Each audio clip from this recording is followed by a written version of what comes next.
high rates in the afternoon and evening and very affordable rates much of the rest of the time. If you can use a smart thermostat, things like that, you could save a substantial amount of money this summer on your power bill going to time of use billing. Is painting the house on your project list? Make this the last time you paint with Rhino Shield, backed by a 25-year warranty. Don't paint, don't vinyl, go Rhino Shield. Never paint your house again. Rhino Shield. Guys, if you're having ED or performance issues and Viagra and Cialis haven't worked, you need to come see Choice Men's Health. Give us a call or visit us online at choicemenshealth.com. Get your love life back and choose Choice Men's Health. News, weather, traffic. 95.5 WSB, Atlanta's News and Talk. At 12 o'clock, I'm Austin Eller. This news brought to you by Jim Ellis Automotive. Our top local story, a status hearing for suspected Appalachia High School shooter Colt Gray quickly wraps up, and the defense says it's not seeking a change of venue. The teen accused in the Appalachia High School shooting appeared via video but did not speak during the hearing. His attorney telling Judge Nicholas Prim they may not be looking at trial at all. As the court's aware, we're largely in agreement about the venue issue. We are here for the possible scheduling of a plea. All parties in court agreeing to hold off on those proceedings to avoid unnecessary publicity with the September trial of Colt's father, Colin Gray, who was charged with giving his son access to the gun used to kill 4 people and injure several others. Graham Carroll, 95.5 WSB. It's 70 degrees right now in Midtown Atlanta. Partly cloudy today, mild across the metro. WSB meteorologist Christina Edwards will have Atlanta Radio's only 5-day forecast coming up at 12:05. The city of Decatur announces its plans to connect local residents to the fun and festivities of the World Cup next summer. Decatur Mayor Patty Garrett puts it plainly. Soccer is huge in Decatur, which is why the city plans to host Decatur Watch Fest, a free series of events in Decatur Square designed to bring the community together to celebrate the World Cup. Every single match will be shown, and that's a lot of soccer. 104 games. Featuring 48 teams. Some matches will be shown on a big screen that will be installed during renovations that start later this year. In Decatur, Jonathan O'Brien, 95.5 WSB. State Senator Brandon Beach of Alpharetta has officially resigned from that position as he's set to become the next treasurer of the U.S. Beach served 13 years as a senator. Since 1775, that office has been in existence, and I'm the first Georgian to serve as Treasurer of the United States. He's set to oversee the U.S. Mint, Fort Knox, and serve as a liaison to the Federal Reserve. A multi-agency investigation in the Henry County area puts 17 accused sex traffickers behind bars. The GBI says Operation Burn Notice follows that investigation from the GBI, Henry County Sheriff's Office, and Homeland Security investigations. It required several months of planning and collaboration between those agencies. Those arrested range in age from 17 to 59, and they're accused of traveling from areas around Henry County with the intent to either buy sex or engage in commercial sex activity. A Columbia student who was recently detained by immigration agents says he will continue to push for justice. Mohsen Madawi says masked agents detained him last month when he arrived for a citizenship interview in Vermont. I was reassured in my heart of the belief that justice will prevail and the justice system is functioning. The White House says it believes his involvement in pro-Palestinian rallies at Columbia could be a risk to foreign policy. Happening this hour, the city of Alpharetta could vote to look into whether it could be a viable home for a new NHL franchise. The Alpharetta Convention and Visitors Bureau is set to decide whether to fund half a $150,000 study on whether the city can support an ice arena, which an NHL team could call home, and if the site could thrive even in the off-season. City Manager Chris Lagerbloom is confident the ACVB will vote yes. I believe we've done the homework we need to do to make the recommendation to move forward with a study like this. I really think Alpharetta is a special place, and I think it's naturally situated to be the home to something just this big. Lagerbloom says that study will let residents know if a new facility there is the right fit and let the NHL know too. Veronica Waters, 95.5 WSB. Well, the head of Homeland Security says travelers who are not Real ID compliant ahead of tomorrow's deadline will still be able to fly, but should be prepared for extra scrutiny. Kristi Noem told a congressional panel that 81% of travelers already have IDs that comply with those requirements. Now, she says security checkpoints will also be accepting passports passports and tribal identification when the deadline hits. She says those who still lack an identification that complies with the Real ID law may be diverted to a different line or have an extra step in the meantime, but they will still be allowed to fly. This is new at noon. Canadian Prime Minister Mark Carney has just arrived at the White House for a conversation with President Trump that's said to cover the ongoing trade war and tariffs against Canada. Despite economic uncertainty, most Georgians still planning summer travel, according to a new poll. 58% of Georgians say they're making travel plans this summer. That's up a tick from 57% last year. 39% of those responding to a new AAA survey say they plan to take more vacations over the summer season. 22% will take fewer trips. Of those, 58% cite personal financial concerns. 42% say they're worried about the economy. 63% of Georgians wait until May or later to finalize their summer travel plans. 59% plan to stay in the continental U.S. Cheryl Castro, 95.5 WSB. It's 12:04. Time now for live team coverage of traffic and weather. Alex Williams is live in the WSB 24-hour traffic center. And if you're heading out for the lunch hour through Midtown or downtown, going to encounter a few brake lights. Just volume those. 75-85 southbound as you leave 17th Street. Improving once you get past North Avenue. That 316 construction out of Decula into Lawrenceville is now westbound in the left lane at High Hope Road. So some delays back toward a Winder Highway. Still got it in the right lane eastbound in Gwinnett. There at Riverside Parkway. And right lane construction continues on the West Freeway. 20 westbound just past Fulton Industrial Boulevard, exit 49. That is in the right lane. Alex Williams, 95.5 WSB. Now it's time for Atlanta Radio's only 5-day forecast, sponsored by Shoemate, the official air conditioning of Atlanta. Here's WSB meteorologist Christina Edwards. A mix of sun and clouds today, high 77. That's close to the average high of 79 for this afternoon. Lows tonight in the upper 50s. Tomorrow, cloudy skies with light rain showers moving through, high near 70. Heavier rain showers and a few thunderstorms on Thursday, high 78. Friday, partly cloudy, high 77. Saturday, mostly cloudy, high 72. Rain chances go up heading into next Monday. It's 69 degrees right now in South Fulton, 70 in Dunwoody, and also 70 degrees in Midtown. More news at 12:30. Breaking news when it happens. I'm Austin Eller, 95.5 WSB. All right, friends, it is the 5K a day bonus blitz. Your noon keyword is relax. RELAX, relax. Enter the keyword relax into the WSB Radio app or at WSBradio.com/cash. You have until 12:30 p.m. to enter the keyword, win $1,000. The keyword is relax. Don't forget, if you get a call after 12:30 from a number you don't recognize, answer it. Could be us telling you you want $1,000. The keyword is relax. Good luck.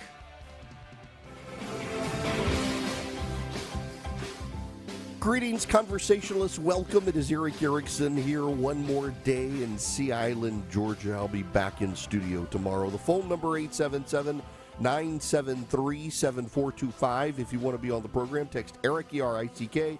Get the show notes, the live stream, the podcast, the social media links if you want. I did have a conversation with Brian Kemp here a little while ago. I'll get you those details in a bit. Happening right now, though, Mark Carney, the Canadian Prime Minister, just walked into the door of the West Wing with President Trump. They will be meeting. If anything happens there, we're going to keep an eye on this coverage, see if the president berates him on camera like Zelensky, but they're meeting. Carney and Trump apparently have an older relationship that predates either man's time in politics. If I understand it right, Carney was a banker who helped put together a funding deal for one of the Trump organizations back in the past. So they've got a pretty positive relationship from the past, it seems. We'll see where this goes. I want to start, though, with the Alcatraz stuff, because I like the idea, but there's a huge caveat. First of all, you need to know the research shows that federal supermax prisons are between 80 and 90% full. There's room to go before they get more full. The president says he wants to reopen Alcatraz as a supermax prison. He wants to house bad people there and also illegal alien gangbangers there. You know, Alcatraz is kind of alluring. You'll watch the movie Escape from Alcatraz and the like. It's a tough place to get in and out of. You got to go by boat. It's in the San Francisco Bay. But there are a couple of caveats here. One is it is a money-generating federal institution, and a lot of tourists go there now. So it's actually making money for the government to have Alcatraz there as a tourist trap where people can go tour the museum. It would cost money to get it set back up. Pam Bondi is the Attorney General, and one thing we know about Pam Bondi is she will toe the party line as best she possibly can, and the party line, of course, is that it needs to be done. The president suggested over the weekend maybe rebuild and reopen Alcatraz, put him there in the middle of the Pacific Ocean someplace. I'm all for that. All for that. And I think it will be a cost savings. We'll have specially trained guards. They'll be in isolation. They won't be able to run their businesses. And it sends a very strong message that if you do this, you are going to be out of our society forever. Now, look, I get the sycophancy there, and I get the support there, but there's a problem. There's a big problem, and I think it's a problem the president hasn't thought about. Where is Alcatraz? The middle of an island in the middle of the San Francisco Bay, but where is San Francisco Bay? California. Where is California? The West Coast. Where is the West Coast? Inside the Ninth Circuit Court of Appeals.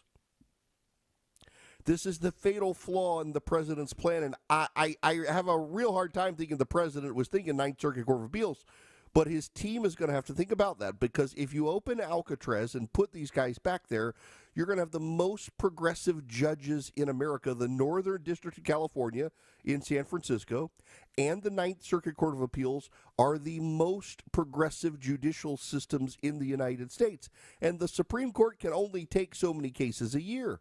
They could overwhelm the system and degrade the rule of law of these progressive judges if you reopen Alcatraz. So I get it, and I suspect this is a matter of taking the president seriously, not literally. We need to find some island in the middle of the Mississippi River, some sandbar on which we can house these people and surround them by alligators. Do something. Find somewhere. Find an island in the Great Lakes or something and put them there. Oh, reopening Alcatraz and putting the worst of the worst gangbangers and the like there would get them into the Ninth Circuit Court of Appeals, into the Northern District of California. It could go badly for Trump. Remember what the left has been doing over the last decade or so. Whenever Trump's in power, they file lawsuits in the Northern District of California. That's in San Francisco. And they get the district court judges there to issue nationwide injunctions.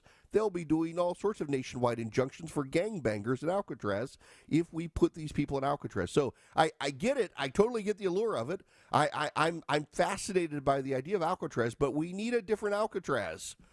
How about Guantanamo Bay? Why not? I mean, it's American territory in Cuba. It gets them outside the Ninth Circuit Court of Appeals. Put them in Guantanamo Bay. Find an island off the coast of Alabama or Mississippi or something and put them there, although the hurricanes we'd probably have to get them out and move them somewhere. But surely there's a Supermax facility we could build. We can make Supermaxes great again.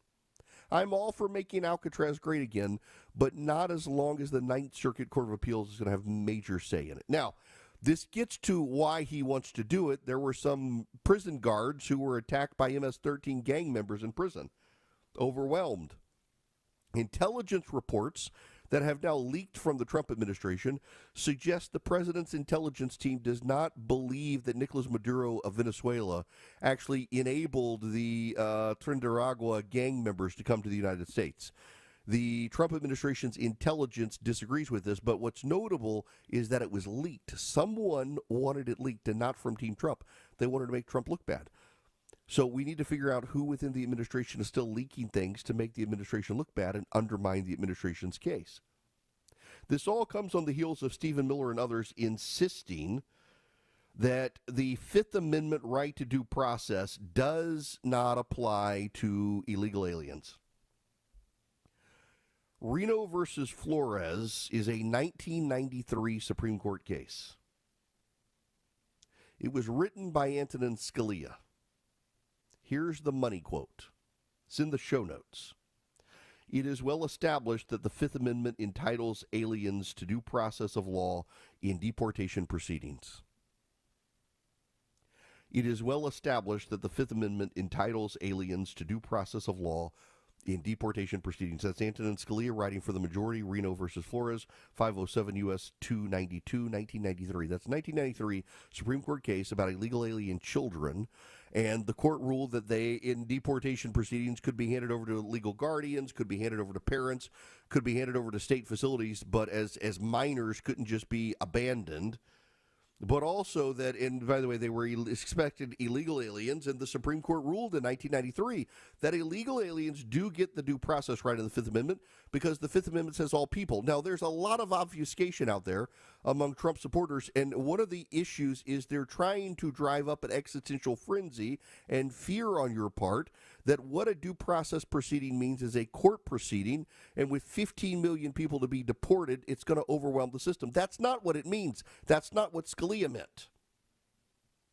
You have to understand that both sides right now are trying to drive your beliefs, your views, and your partisan support based on fear.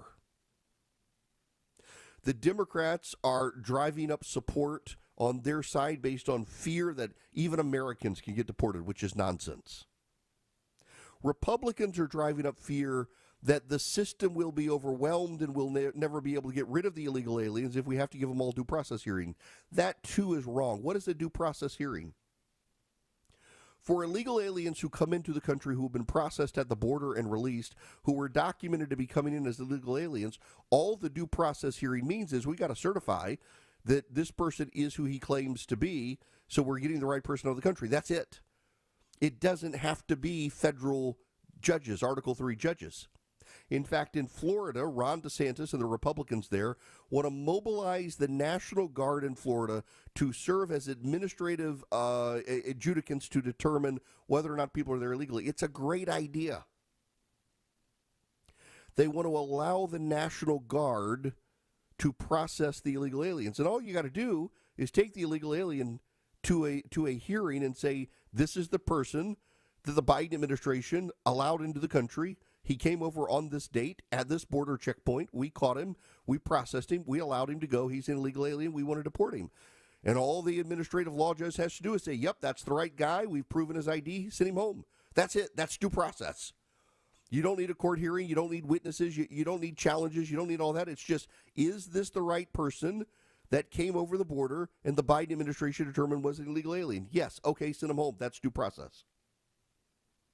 What the people around Trump want you to believe is that this is going to overwhelm the system, that it's all going to have to be judges, it's all going to have to be a system of deportations, and they want that anxiety built on you to build public pressure to hopefully influence courts and others to say no due process hearings are required. In fact, Stephen Miller and others are insisting if the Fifth Amendment requires due process to surrender life, liberty, or property, well, what about a home invader? If a home invader comes in your home, do we have to give him a hearing before we get him out of your home? That's one of the examples I saw a friend of mine give last night on this, trying to stir up your anxiety on the issue. That's not what it means at all. It's not what it means at all. It's a lie to say that. It's a willful lie designed to make you scared and angry.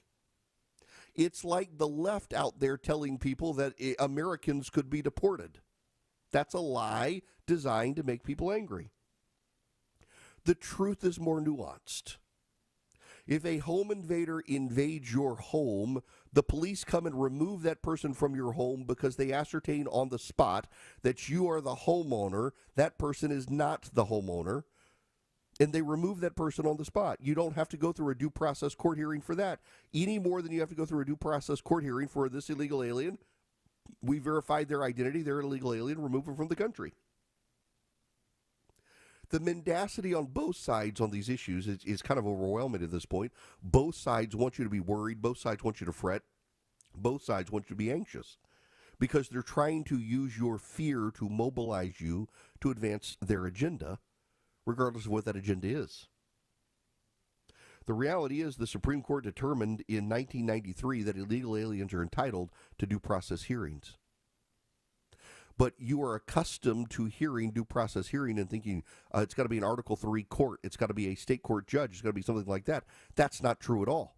It's got to be an administrative officer who determines the person you're deporting is the person to be deported, so we're not accidentally deporting the wrong person. That's it. That's the due process hearing. And they're happening. And they will happen. This gets back to the Alcatraz moment. Again, we don't want the Ninth Circuit being emboldened here, which is why reopening Alcatraz isn't good. But if our prison system is at 80-90% collapse or 80 to 90% full, it could be a great construction project to go build a new prison somewhere. So I'm a native of Louisiana. We got Angola State Prison. It's famous for a rodeo it has every year. You go to Angola State Prison in Louisiana. It is the maximum security prison in Louisiana. It is where the death row is. And it is in a place called Tunica, Louisiana. You should see the road that you have to drive down, the Tunica Trace Road, to get to Angola State Prison. On one side of Angola State Prison is the Mississippi River, and to get into the Mississippi River, you have to cross alligator-infested waters. To get out of Angola State Prison on the other side, you have to go through 10 to 15 miles of rattlesnake-infested forest. It is not often that people break out of Angola State Prison. The currents of the Mississippi, the main river there, it's around a bend. They move very fast. In the shallow, swampy waters leading into it, covered in alligators and water moccasins. Sugar Lake, which is on the south side, Lake Killarney, which is on the north side, filled with alligators, water moccasins. Bad place. Find a place like that. Find land like that and build a new Supermax prison. Call it the Nancy Pelosi corrections facility or something. Put them where they don't want to go. Put them where it's hard to escape. Alcatraz would be the perfect place, but for the Ninth Circuit Court of Appeals. But I take Donald Trump seriously in this, not literally. It's not that he literally wants Alcatraz reopened, it's that he wants a new Supermax facility. We need to find him one. Because if we are going to be stuck with a bunch of illegal alien criminal gangbangers in this country, let's house them somewhere that's so bad that word gets to everyone else that you certainly don't want to go there, and they all go home. And again, a lot of this is not about the literal nature of what he wants. It's about inducing the self-deportation of illegal aliens. Have something to say? Hello. Call the show. 1-877-97-ERIC. That's 1-877-973-7425.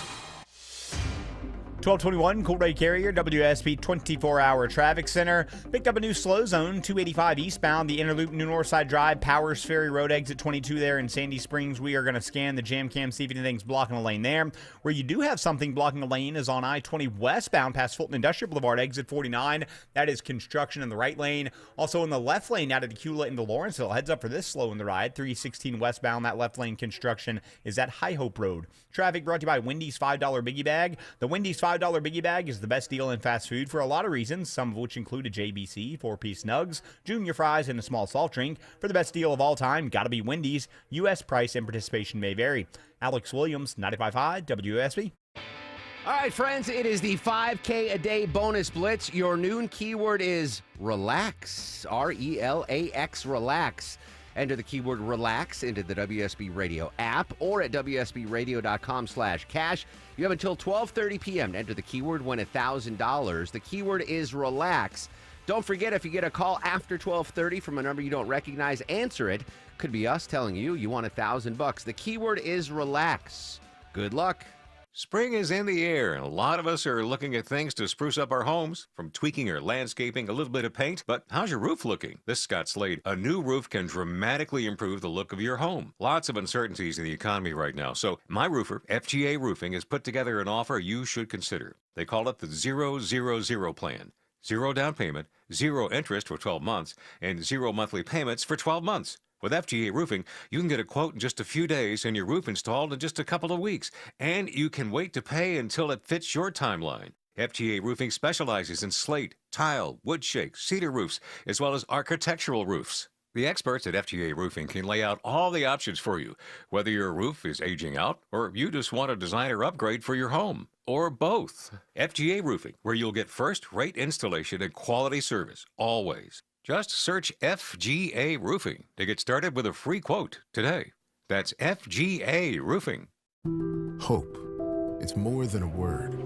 It's a breakthrough in the making. At City of Hope, we're pushing the boundaries of science, targeting cancer at the molecular level, with teams of experts working together to personalize a treatment plan right down to your DNA with unprecedented speed, making every second count, with appointments in as little as 24 hours. City of Hope, advancing cancer care at life-saving speed. Learn more at cityofhope.org. This is Scott Slade, updating my health story. I get a checkup every year, and last autumn, my primary care physician was troubled by a suspicious number in my lab work. Well, that led to a diagnosis early enough to give me options, and I'm more optimistic than ever about a good outcome. Now, when we're talking about our health, don't be shy. Level with your providers if you think you have a problem. We all need expert eyes looking us over every so often to spot trouble while we still have an option to deal with them. That's where virtual imaging can be invaluable. Virtual imaging's LDCT whole body scan can give you time and options for early treatment, especially for cancer. They can detect tumors as early as precancerous virtually anywhere in your body, and aneurysms you may not even know are there. For a limited time, Virtual Imaging is offering their LDCT body scan for only $995 per scan. That's a $2,495 value. Appointments must be scheduled in May. There are a limited number of scans available at that price, so a few minimum requirements may apply. I'm living proof that preventive medicine can save lives, so don't put this off, especially with this offer from Virtual Imaging. Call 404-678-SCAN. That's 404-678-SCAN. Or make an appointment by visiting their website at virtualimagingatl.com. That's virtualimagingatl.com. So don't put this off. Schedule this Virtual Imaging LDCT whole body scan for just $995 during the month of May, while you still have options.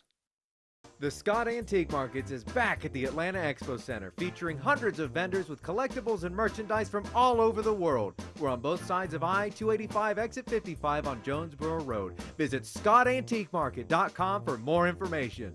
Lee Brandt Jewelry and Watch Company has the perfect gift for Mother's Day at a quality and value that can't be beat. Make a great impression this Mother's Day and visit Lee Brandt Jewelry and Watch Company in the Trader Joe's Shopping Center on Roswell Road in Sandy Springs or at LeeBrandt.com. For garage door repair, Metro Atlanta calls the real overhead door company of Atlanta. They're the ones with the red ribbon. They're the ones who've been here since 1935. Others try to copy the name but cannot match the level of service. The red ribbon means 85 years of trust and loyalty from Metro Atlanta homeowners. Always look for the red ribbon. It means you've got the genuine, the original overhead door company of Atlanta. Just call 404 USA Door. Your non-stop news source, 95.5 WSB, Atlanta's News and Talk. The talking points. It's the Eric Erickson Show. The president is in the Oval Office with the Prime Minister of Canada. Let's eavesdrop. Wrong, so we'll adjust it. And then you people will say, oh, it's so chaotic. No, we're flexible. But we'll sit down and we'll, at some point, in some cases, we'll sign some deals. It's much less important than what I'm talking about. For the most part, we're just going to put down a number and say, this is what you're going to pay to shop. And it's going to be a very fair number. It'll be a low number. We're not looking to hurt countries. We want to help countries. We want to be friendly with countries. But you keep writing about deals. When are we going to sign? When? It's very simple. We're going to say, in some cases, we want you to open up your country. In some cases, we want you to drop your tariffs. I mean, India, as an example, has one of the highest tariffs in the world. We're not going to put up with that. And they've agreed already to drop it. They'll drop it to nothing. They've already agreed. They would have never done that for anybody else but me. So we're going to put down some numbers, and we're going to say our country is open for business. And they're going to come in, and they're going to pay for the privilege of being able to shop in the United States of America. It's very simple. It's very simple. So I wish they'd keep, stop asking, how many deals are you signing this week? Because one day we'll come and we'll give you 100 deals. And they don't have to sign. All they have to do is say, oh, we'll start sending our ships right now to pick up whatever we want or to bring whatever we want. It's very, very simple. And I think my people haven't made it clear. We will sign some deals. But much bigger than that is we're going to put down the price that people are going to have to pay to shop in the United States. Think of us as a super luxury store, a store that has the goods. you're going to come and you're going to pay a price, and we're going to give you a very good price. We're going to make very good deals. And in some cases, we'll adjust. But that's where it is. And we've been ripped off by everybody for 50 years. For 50 years. That's the president. He's speaking in the Oval Office. He's got Mark Carney, the Prime Minister of Canada, there with him, telling the Prime Minister of Canada just to keep an open mind about being the 51st state. All right, I got to tell you about Hillsdale College. Hillsdale would love to have you guys go check out one of their 40 free classes they're offering to the public at Eric, E-R-I-C-K, ericforhillsdale.com. What sets Hillsdale apart is they've been doing this since 1833. Now, not on the internet, obviously, but Hillsdale was started in 1833. It is a conservative institution that believes in education, not indoctrination, and it has wanted to go out and find Americans wherever they are in their walk of life and make them smarter. And they want to do it for you over the internet at ericforhillsdale.com. They have 40 classes to choose from philosophy to economics to math to chemistry to the history of the American Republic, of Rome, Athens, and Sparta, from literature on C.S. Lewis and Shakespeare, on the English language. There's so much that you can find. Surely there is a class you're interested in. You want to get smarter about it. Each class, you do it at your own pace. There are a series of video lectures. And when you're done, you get a certificate of completion from Hillsdale College. You go to ericforhillsdale.com today, E-R-I-C-K, ericforhillsdale.com. You're not going to pay a penny. You're going to get smarter. You're going to be entertained. You're going to build a relationship with Hillsdale College at ericforhillsdale.com.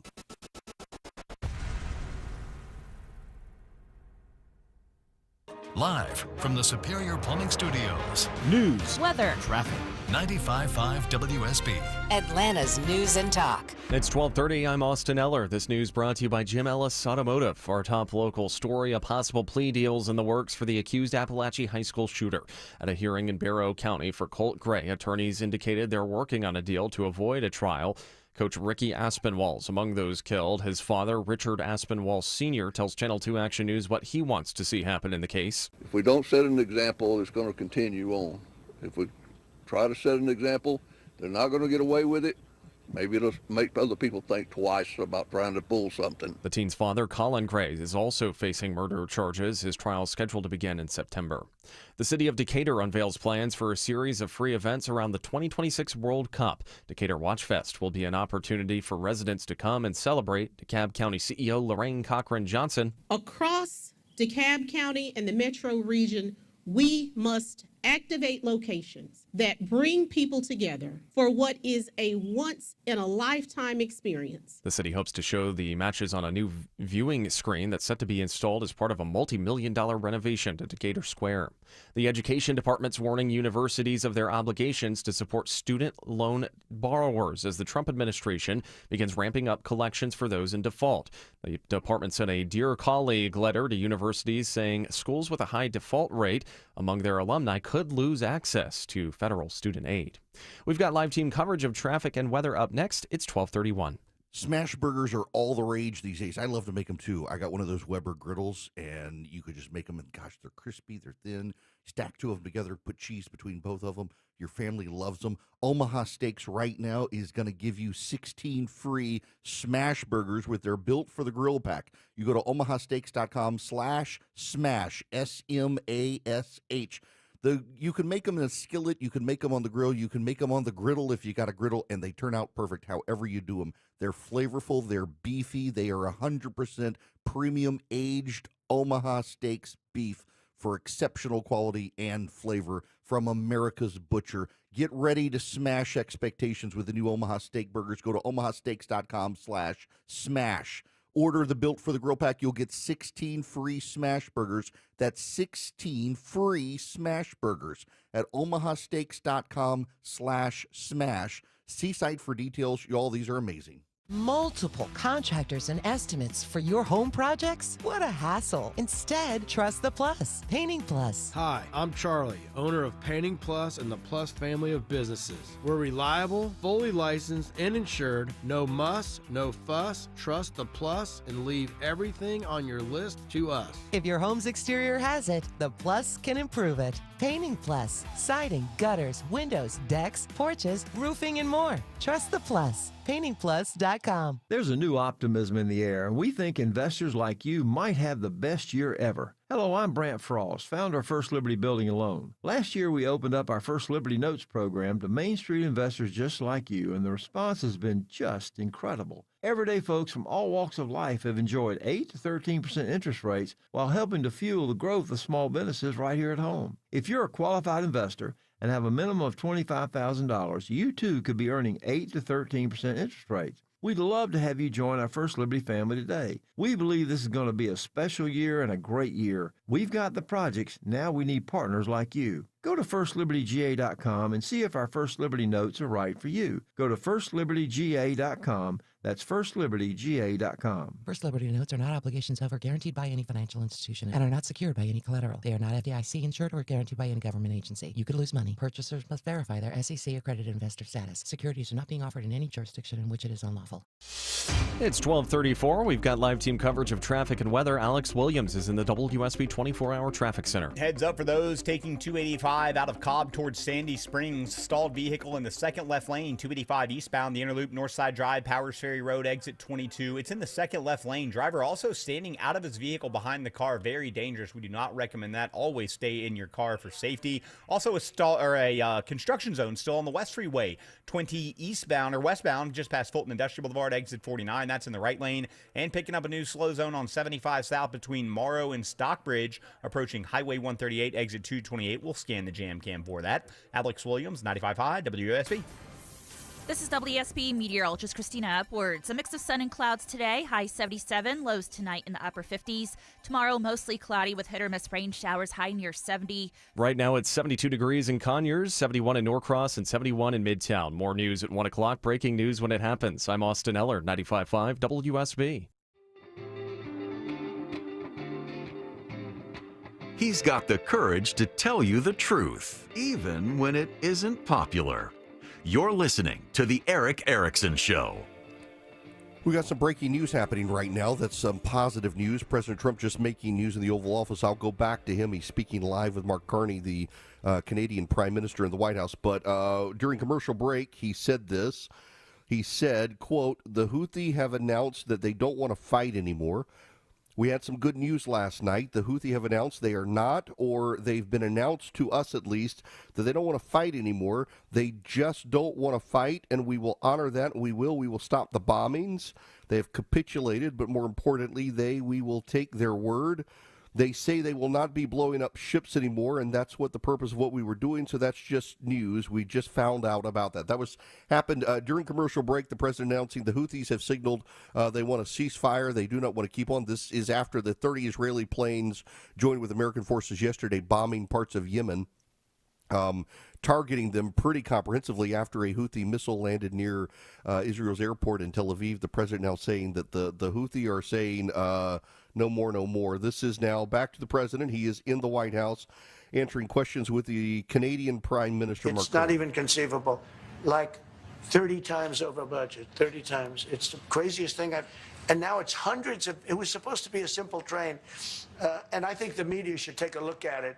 And I'd love him to run for president on the other side. You know, I'd love to see that. But I don't think he's going to be running because that one project alone, well, that and the fires and a lot of other things pretty much put him out of the race.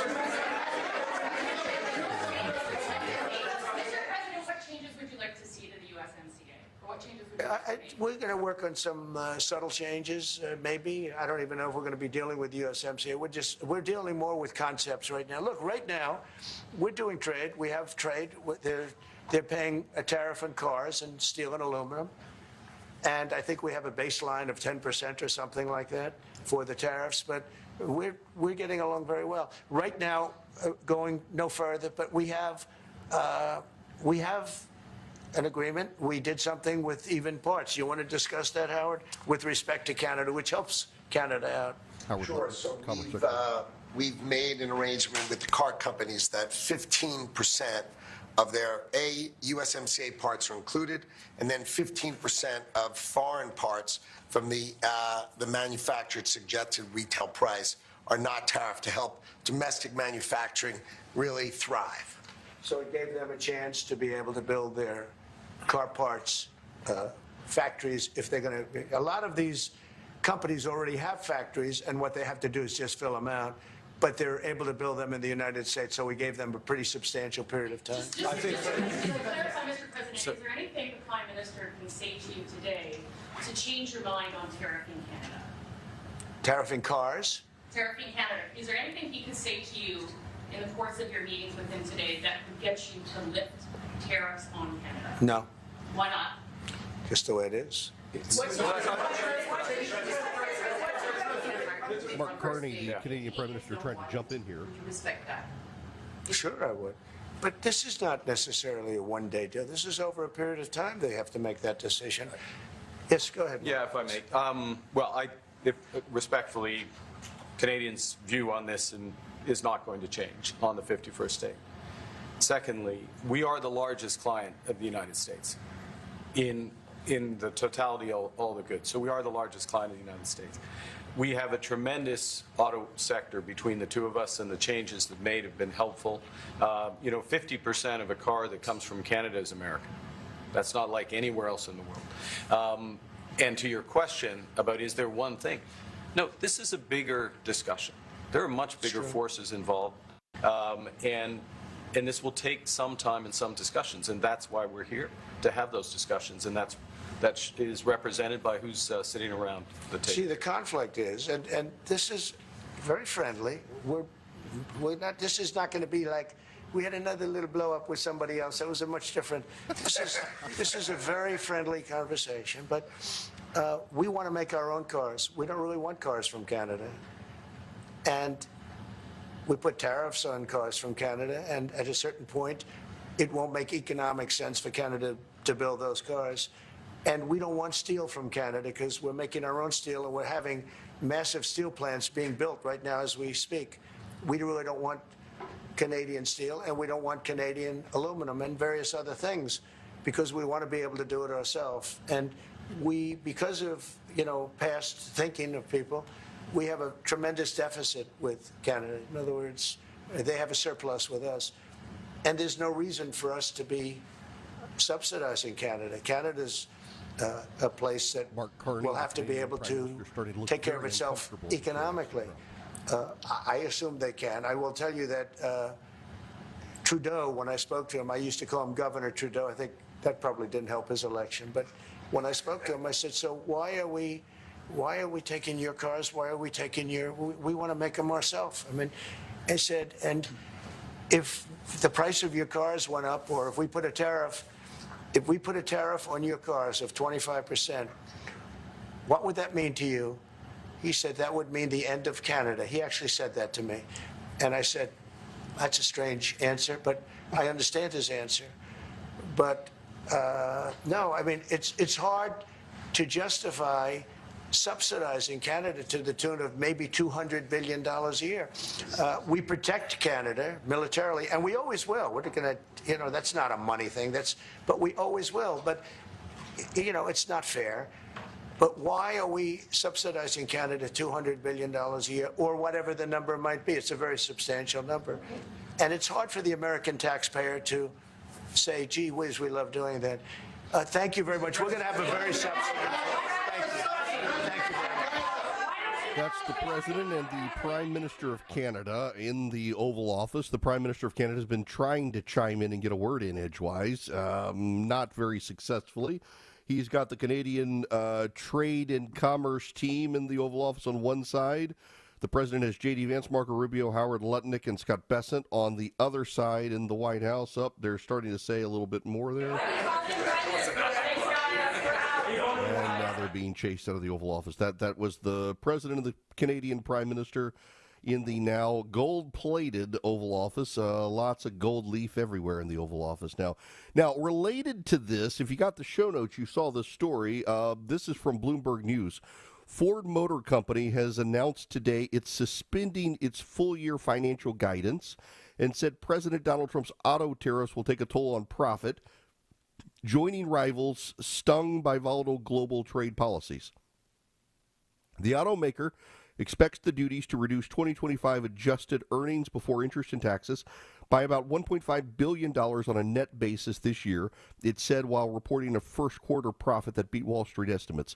The company's total tariff impact is about $2.5 billion, and it believes it can offset about $1 billion of that. Ford's shares fell less than 1%.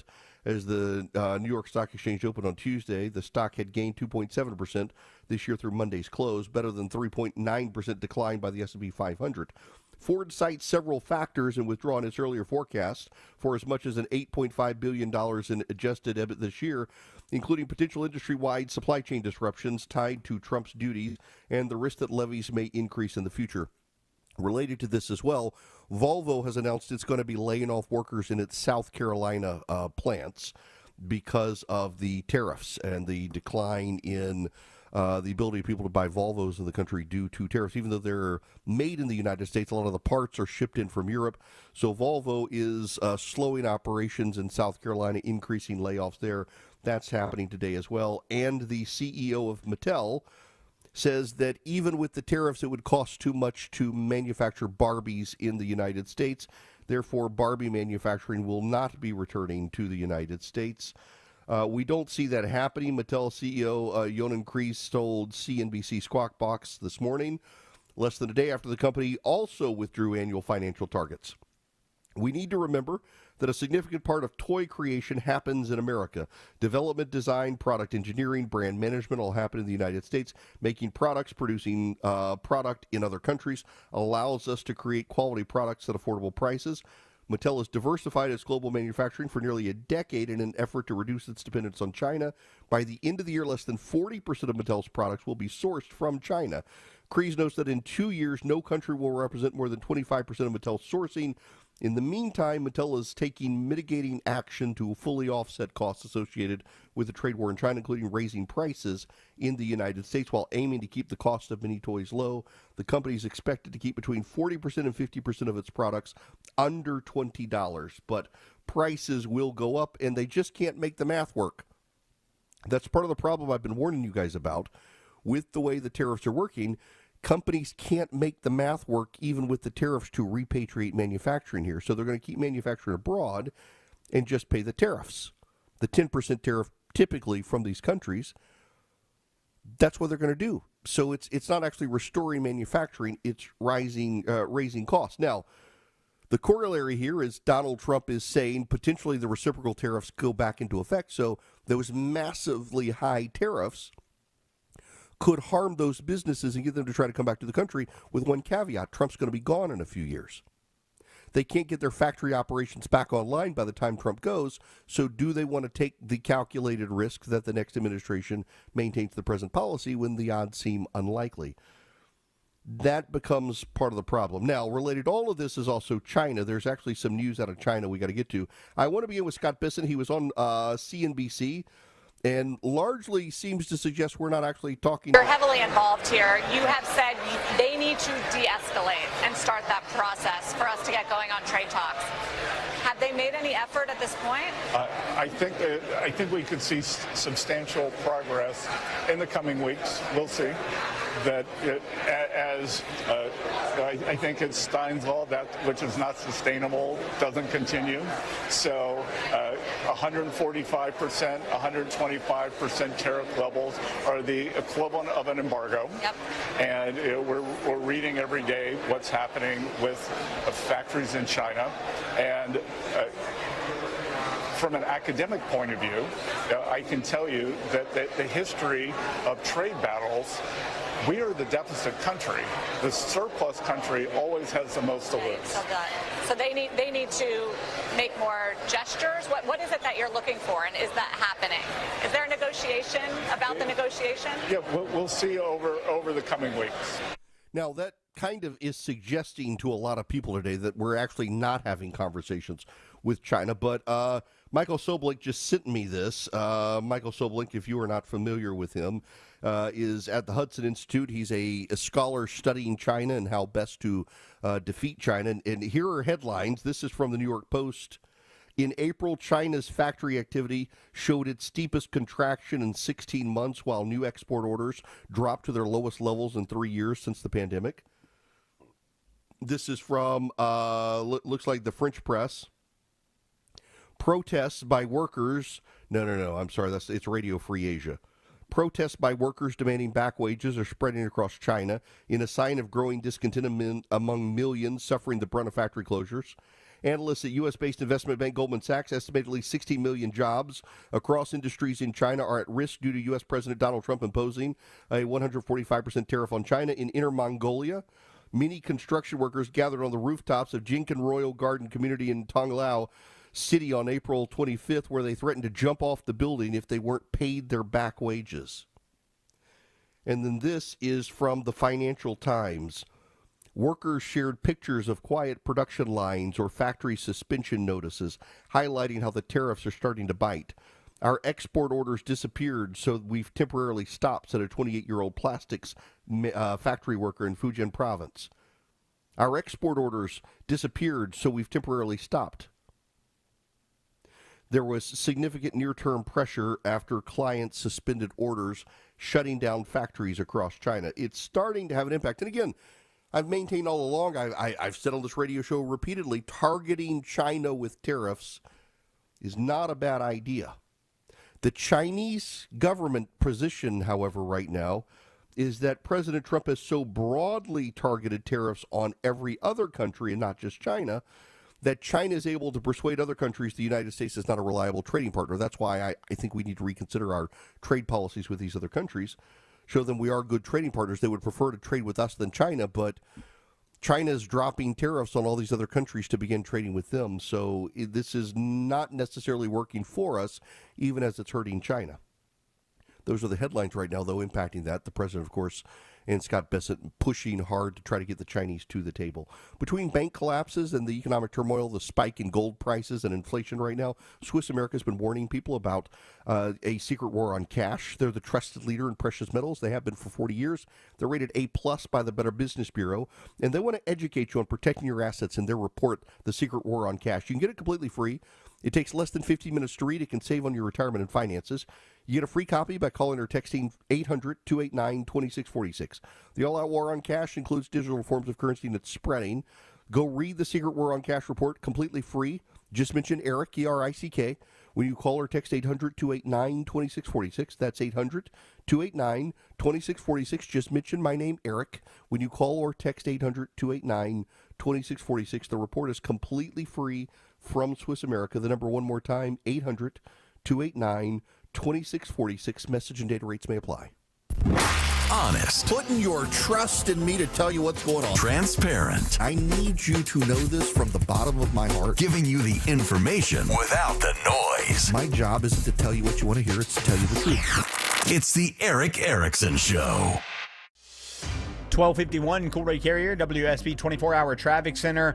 All lanes back open in Sandy Springs, 285 eastbound, the Interloop Northside Drive, Powers Ferry Road, exit 22. That stall has been pushed off to the right. Down in Clayton County by the airport, they blocked and reopened all lanes, 75 southbound right under 285. A crash pushed to the right shoulder there. And you got that construction both ways in Gwinnett County, 316 east and westbound at High Hope Road. Westbound, the left lane is blocked. Eastbound, the right lane is blocked, so you are seeing delays into and out of Decula. Traffic brought to you by Wendy's $5 Biggie Bag. The Wendy's $5 Biggie Bag is the best deal in fast food for a lot of reasons, some of which include a JBC, 4-piece nugs, junior fries, and a small soft drink. For the best deal of all time, gotta be Wendy's. U.S. price and participation may vary. Alex Williams, 95.5 WSB. On air, online, on the app, where you get your news, is where you'll win. Download the WSB radio app now and maybe win $1,000. That's amazing. The WSB 5K a day bonus blitz. 5 words, 5 times a day, every This weekday. is Dawn in Brazelton, and I just won $1,000 from WSB. Just enter the word at WSBradio.com or on the WSB radio app. Your next chance to win is coming up at 2. The WSB 5K a day bonus blitz. On 95.5 WSB. Looking for that perfect gift at a quality and value that can't be beat? Lee Brett Jewelry and Watch Company can help you make a big impression on Mother's Day. Whether it's with your mother or the mother of your children, make a big impression with a timeless gift. From elegant earrings to stunning necklaces, there is something for every style at Lee Brandt. Visit Lee Brandt Jewelry and Watch Company in the Trader Joe's Shopping Center on Roswell Road in Sandy Springs or at LeeBrandt.com. I'm here with Chris Hoffman, the founder of Hoffman Financial Group, to discuss one of the biggest blind spots that people face when saving for retirement, and it's a head-scratcher. Chris, how do so many people not know what they're invested in? That's the biggest flaw that everybody runs into. They think they know what equities they have, they think they know what bonds they have, but they really don't know how those mutual funds or how those index funds are performing in conjunction with one another. So, I would liken this to a big pot of soup, and we're just throwing all the ingredients in the refrigerator in this thing. It's not very good. It's just a mishmash of stuff. And sometimes you like the way it tastes. Sometimes you don't. And when you don't know why. You don't know if you got too much chicken in there or too much vegetables in there or what's going on. And I ask every caller that comes in for an initial consultation, do you know how your portfolio is broken down? And they say, well, I've got, 20 or so options in my 401k, and I just picked 2 of them or 3 of them. I thought I needed some international. I thought I needed some U.S. equities. I thought I needed some bonds. And they're just guessing. So you have to absolutely know what you're invested in, and that's where we will run the 401k portfolio x-ray for you, because that'll break it down. If you're not proficient at investing and don't understand this world, we will walk you through it. Not knowing what you're invested in is a big hindrance to growing and protecting your money. We will run a portfolio x-ray for you and educate you on exactly what's in your portfolio. Set up a time to get your complimentary portfolio x-ray today. Call the Hoffman Financial Group at 404-737-3858. That's 404-737-3858, or book online at unleashyourmoney.com. Investment advisory services offered through Brookstone Wealth Advisors, a registered investment advisor. Insurance and annuities offered through Hoffman Financial Group Incorporated, Georgia Insurance License number 163546. Okay, so you're a handyman, and the more work you can do in a day, the more you get paid. You need a truck that'll carry all your tools and supplies. You need a Toyota Tundra from Beaver Toyota of Cumming. Dave Baker here. With your lifestyle, the Toyota Tundra is the perfect vehicle for you. It has plenty of room to haul stuff for work or play. Plus, it comes with the Beaver benefits, lifetime powertrain warranty, free oil changes, premium roadside assistance, and more. The Toyota Tundra from Beaver Toyota of Cumming. It's the official truck of the Home Fix-It Show. See more at beavertoyotacumming.com. WSB Atlanta, WSB BFM, and HD1 Doraville. 95.5 WSB, Atlanta's News and Talk. Greetings, conversationalists. The phone number 877-973-7425. If you want to be on the program, text ERIC, E-R-I-C-K, to 33777 and see if you can get the show notes, the live stream, the podcast, social media links. I'll send it all back to you if you text ERIC to 33777. This hour of the program brought to you by First Liberty Building and Loan. They are in Noonan, Georgia. I say that intentionally because even though they're in Noonan, they help people in Alaska, Hawaii, California, Washington, Oregon, you name it, across the nation, Florida, Connecticut, wherever you are. If your business is growing, you need access to capital, your present lender doesn't share your vision, reach out to them, see if they might. FirstLibertyGA.com. Tell them I sent you. $250,000 or more you need, or $75,000 for heavy equipment loans and things like that. FirstLibertyGA.com. FirstLibertyGA.com.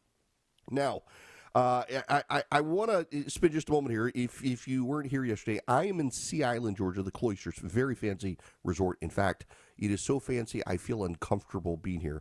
Some of the restaurants on the island you have to make sure you've got a collared shirt on or you're wearing a sport coat. I don't like to go on vacation to places where you got to wear a sport coat. And one of my big problems is you come down here and like the young people who bring their kids, it's like they got 3-year-olds in Ralph Lauren and stuff. I'm like, I was buying my kids hand-me-down from Walmart and Goodwill at that age because they're going to outgrow it so fast. I don't know. There's something about the lifestyle of the people who put their little kids in designer clothes, and it always makes me deeply uncomfortable. It's a beautiful place. It's very nice. But I'm here because every year Governor Kemp rents the place out and brings all of his top donors down and does a conference for them. And he kind of gives them an overview of politics, the races at stake and the like. And obviously, Brian Kemp is announcing he's not running for the U.S. Senate. What's funny is that a lot of MAGA people who excoriated him and were convinced that he could be beaten in 2022 are now like, well, he's betraying Donald Trump in 24. He was supposed to go help Donald Trump. I mean, he owes you people nothing. And then there are some who are like, well, he was going to be beaten anyway. We would beat him in the primary like you did in 2022. Crazy people. I talked to him this morning. Now, everything here is off the record. You should know. But he won't mind me saying this. because I this has kind of been where I was on this. There is not a governor who has moved to the United States Senate who likes it. Democrat or Republican, you will not find a governor who has gone to the United States Senate who enjoyed being in the United States Senate. And Kemp's been Secretary of State. He's been a state senator. He's been governor of Georgia twice, Secretary of State twice. Why go be miserable in Washington, D.C., when you can now, after years of public service, go out into the private sector and make some money? Does he want to run in 28? I think some of the people around him would like him to. I don't know that he wants to. I think he wants to finish out his term as governor and then go make some money in the private sector. A lot of the rumors out there about where he's going to wind up aren't true. It's just speculation. But the real thing is he's going to finish out being governor of Georgia and head to the private sector.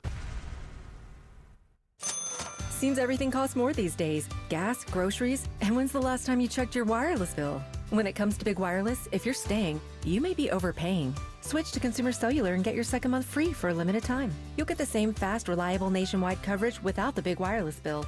Plans start at just $20 a month. Here's Veronica and Jackie, real customers. I didn't know that I could get something for a lot less money that was actually better than who I was with before. Anytime anybody complains about their cell phone bill, we say, you've got to check out Consumer Cellular. And now for a limited time, new customers can get their second month free when they use promo code SECONDFREE. Just call, click, or bring us your bill and see how much you can save. Because when it comes to Big Wireless, if you're staying, you may be overpaying. Call 1-888-FREEDOM, visit a store near you, or consumercellular.com and use code SECONDFREE to get a free second month. Real people paid to share their opinions in this ad. Plans include $5 credit for auto pay and e-billing. Taxes, fees, and other third-party charges will apply. See website for additional details. News, weather, traffic.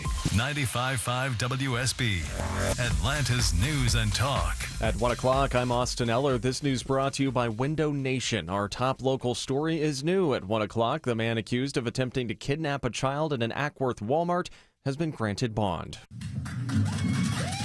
Cheers in a Cobb County courtroom as Superior Court Judge Gregory Poole allows bail for Mahendra Patel. Patel's attorney Ashley Merchant launched the hearing saying Walmart video disputes the accuser's story and will prove why he's not only a flight risk or a threat to the community, but not a criminal at all. The video couldn't be clearer.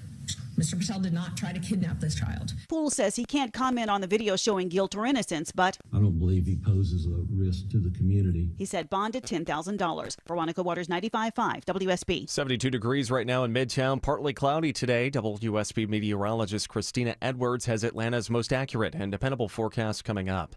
President Trump welcomes new Canadian Prime Minister Mark Carney to the White House just after saying on social media that the U.S. doesn't need anything from Canada. President Trump has made it clear that he doesn't dislike Carney personally. In fact, he's had rather warm things to say about Carney as a person, but he is furious about the fact that the U.S. imports more from Canada every year than they import from us. Nancy Cortez reports the White House has placed steep tariffs against Canada for cars, oil, electricity, and other goods.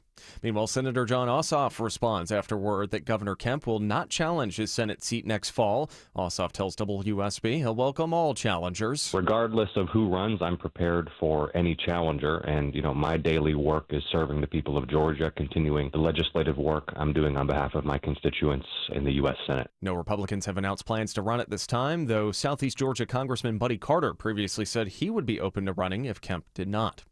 Aetna says it's pulling its plans off the Affordable Care Act marketplace next year. That also impacts thousands of Georgians using Georgia Access.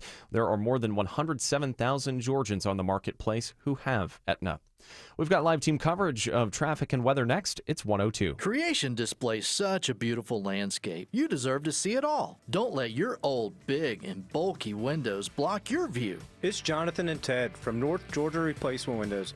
Brighten your home with more daylight and bigger views with Infinity from Marvin fiberglass windows. Our windows come with narrow frames giving you more light. Experience the Infinity from Marvin fiberglass difference at your home or in our new Alpharetta showroom. Infinity from Marvin, replacement windows, yeah!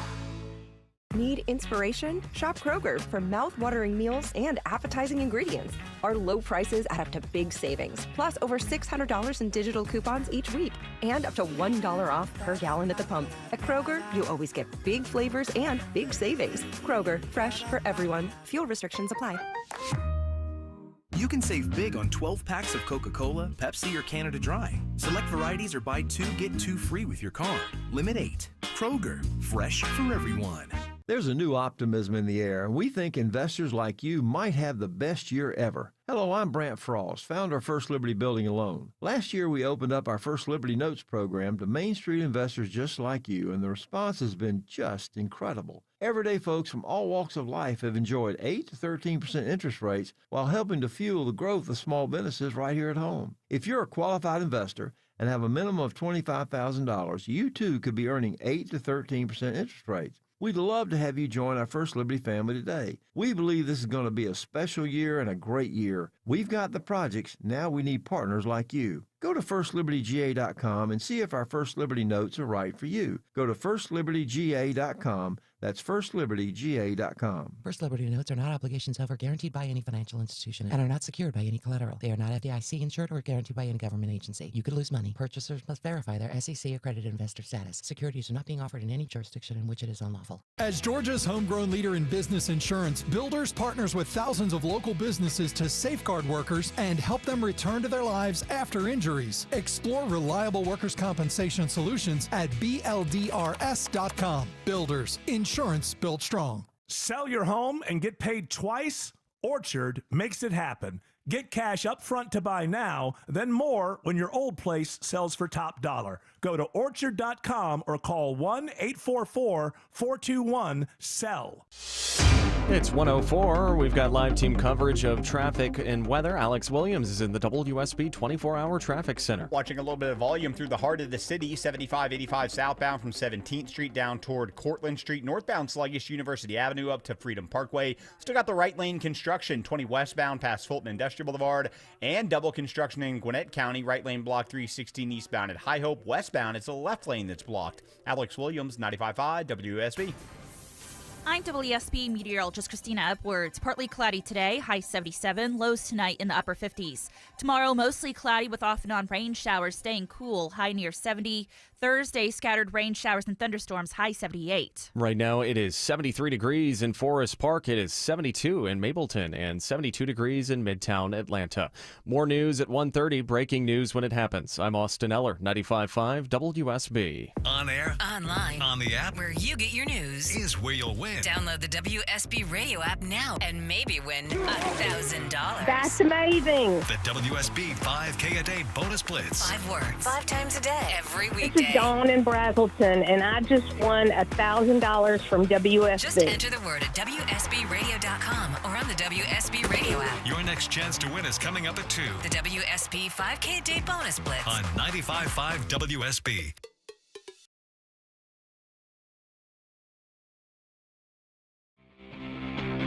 Three, 2, 1, 0. All engine running. Liftoff. We have a liftoff.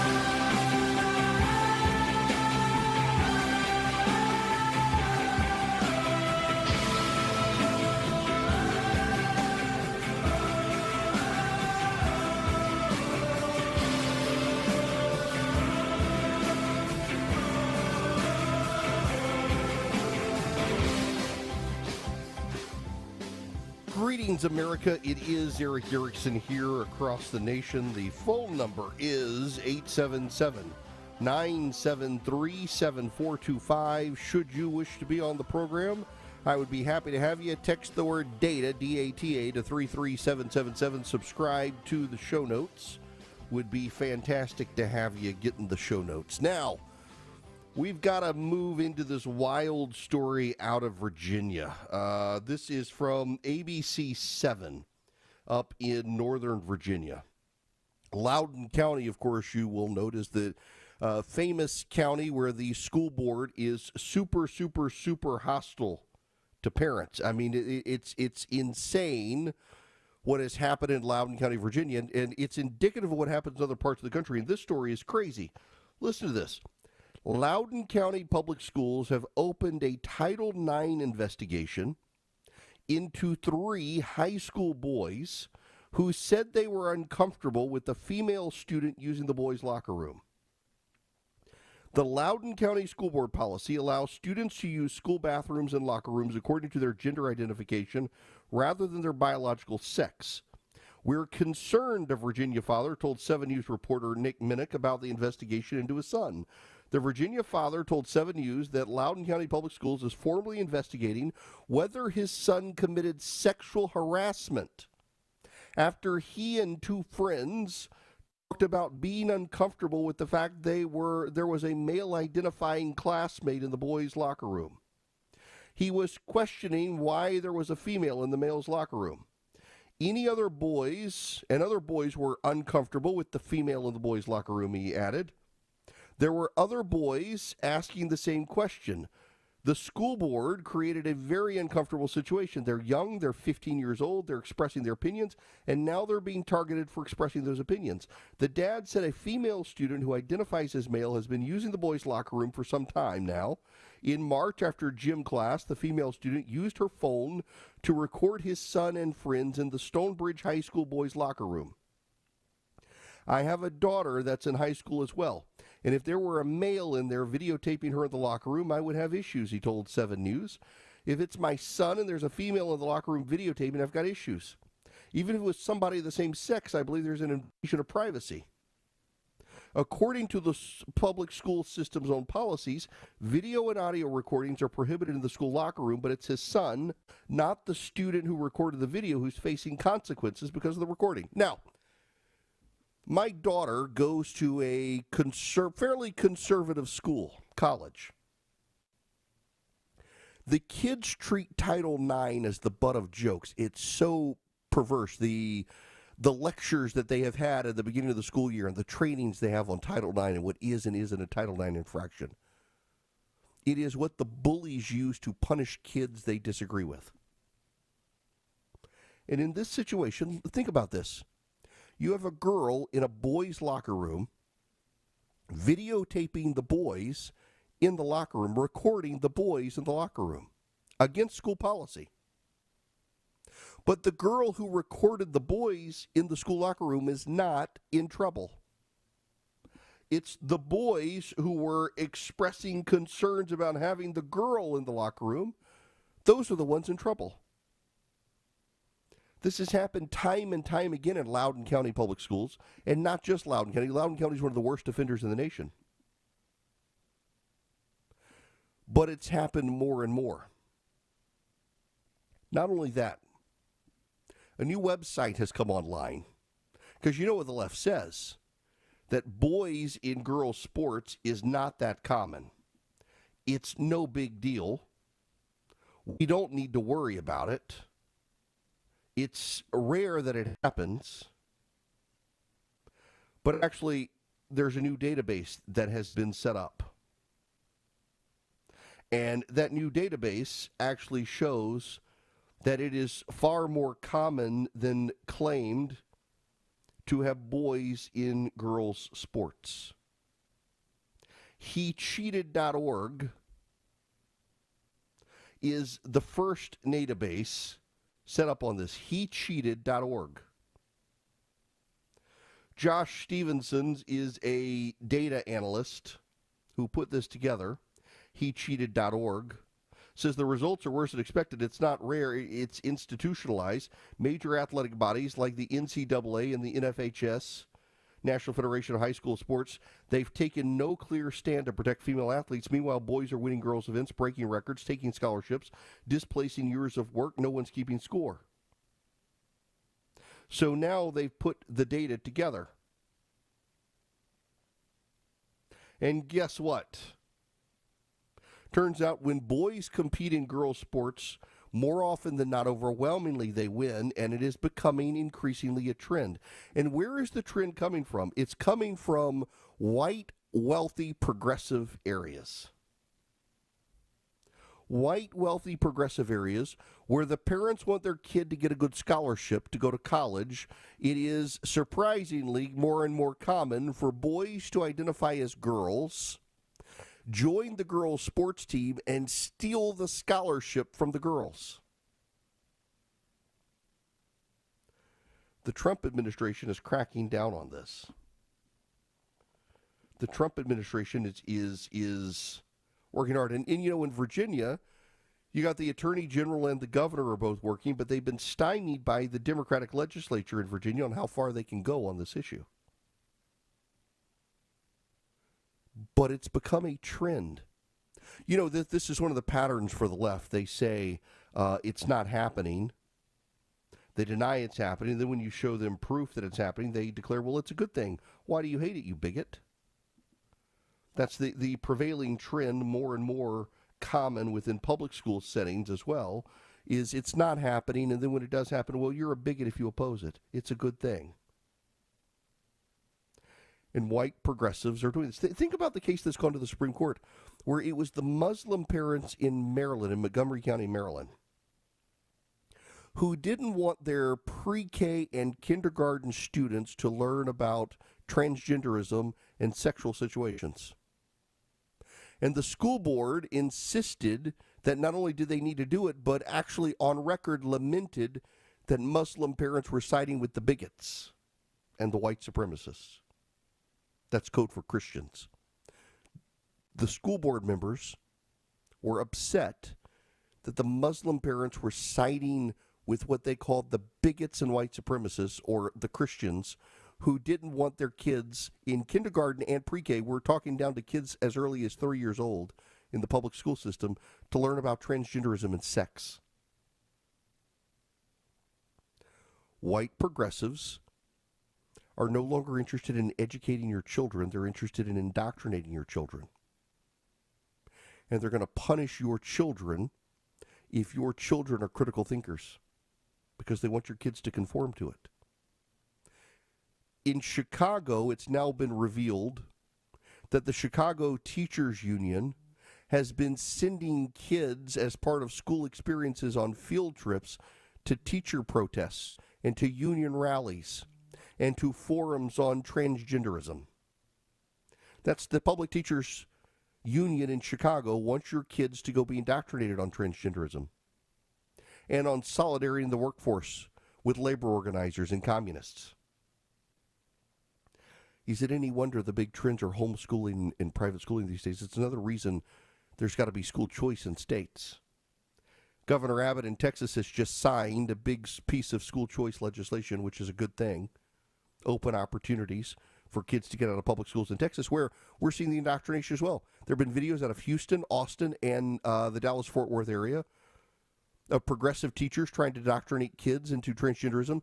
There was a video a couple of weeks ago that surfaced of a teacher in Austin in the public schools acknowledging that she's been paving the way for kids to be comfortable with transgenderism and hiding it from the parents. They're treating your kids as a captured audience that they'll indoctrinate.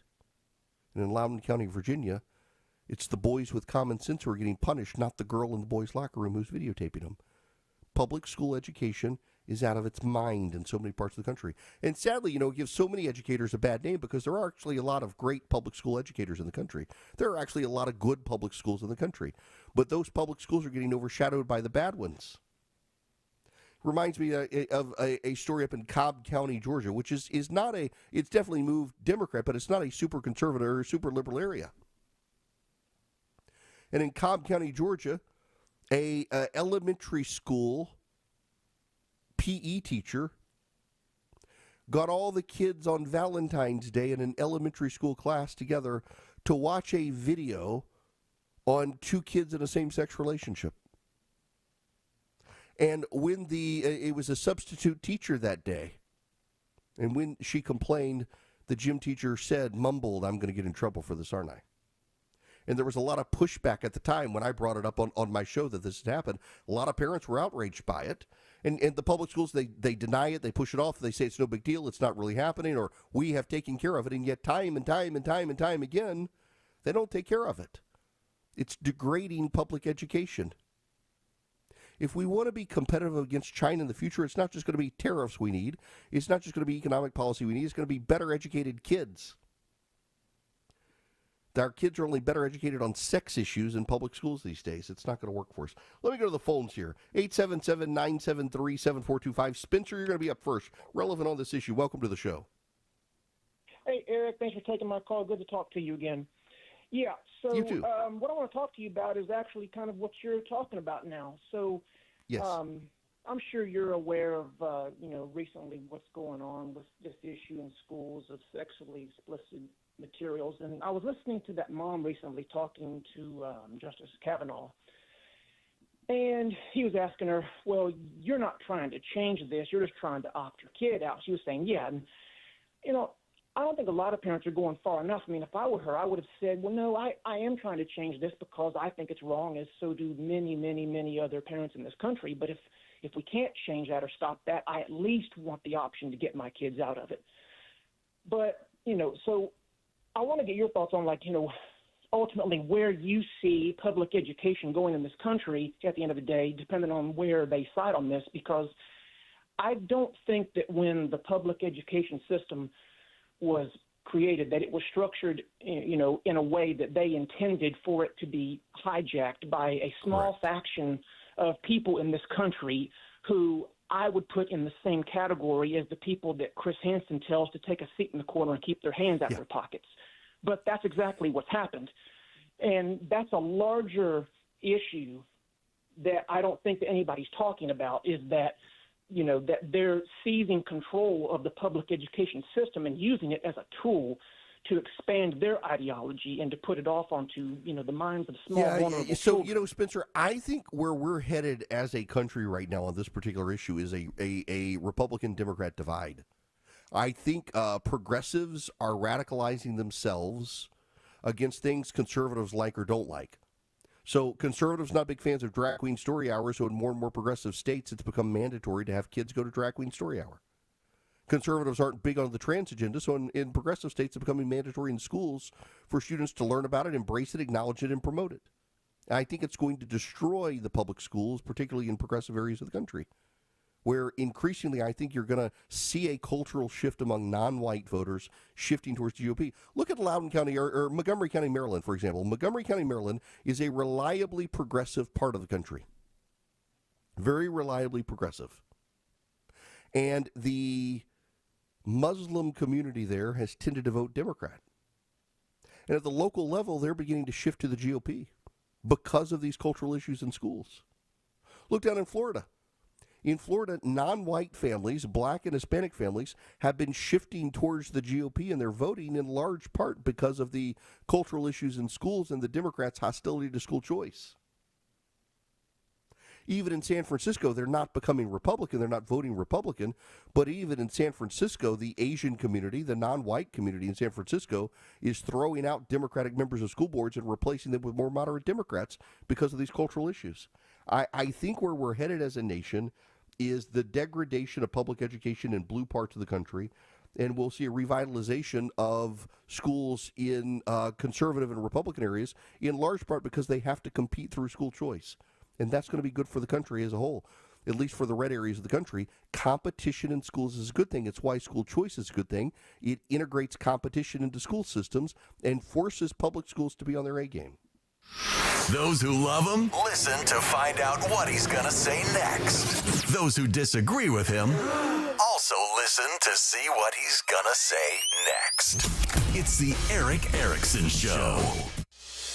121 Cool Ray Carrier, WSB 24-hour traffic center. Just had a crash move to the right shoulder from a right center lane downtown, 75-85 southbound before Cortlandt Street. That's why you're seeing the extra pressure back on 85 southbound, right where the Beaver Spring connector ramps in. Right lane construction still there. I-20 westbound past Fulton Industrial Boulevard, exit 49 on the West Freeway. Traffic brought to you by the 2025 FIFA World Cup. The 2025 FIFA World Cup is coming to Atlanta. Get ready for a global soccer showdown at Mercedes-Benz Stadium. Don't just watch history, be there. Get tickets at FIFA.com/tickets. Alex Williams, 95.5 WSB.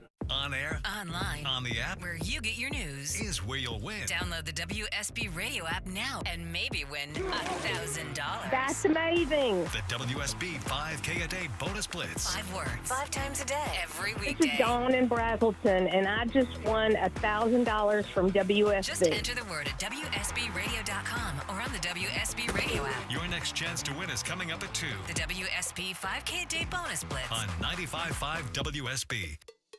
Your neighbors won't say what they're thinking, but I will. Your siding is hideous. Dave Baker here for the only siding company I recommend, Nelson Exteriors. Your ugly siding is faded, warped, cracked, rotting, and just falling apart. Nelson will properly install beautiful new siding with unmatched quality and craftsmanship so it lasts and lasts. They're licensed, insured, and a James Hardy Elite Preferred Contractor. Count on Nelson for an extraordinary renovation. Google Nelson Exteriors.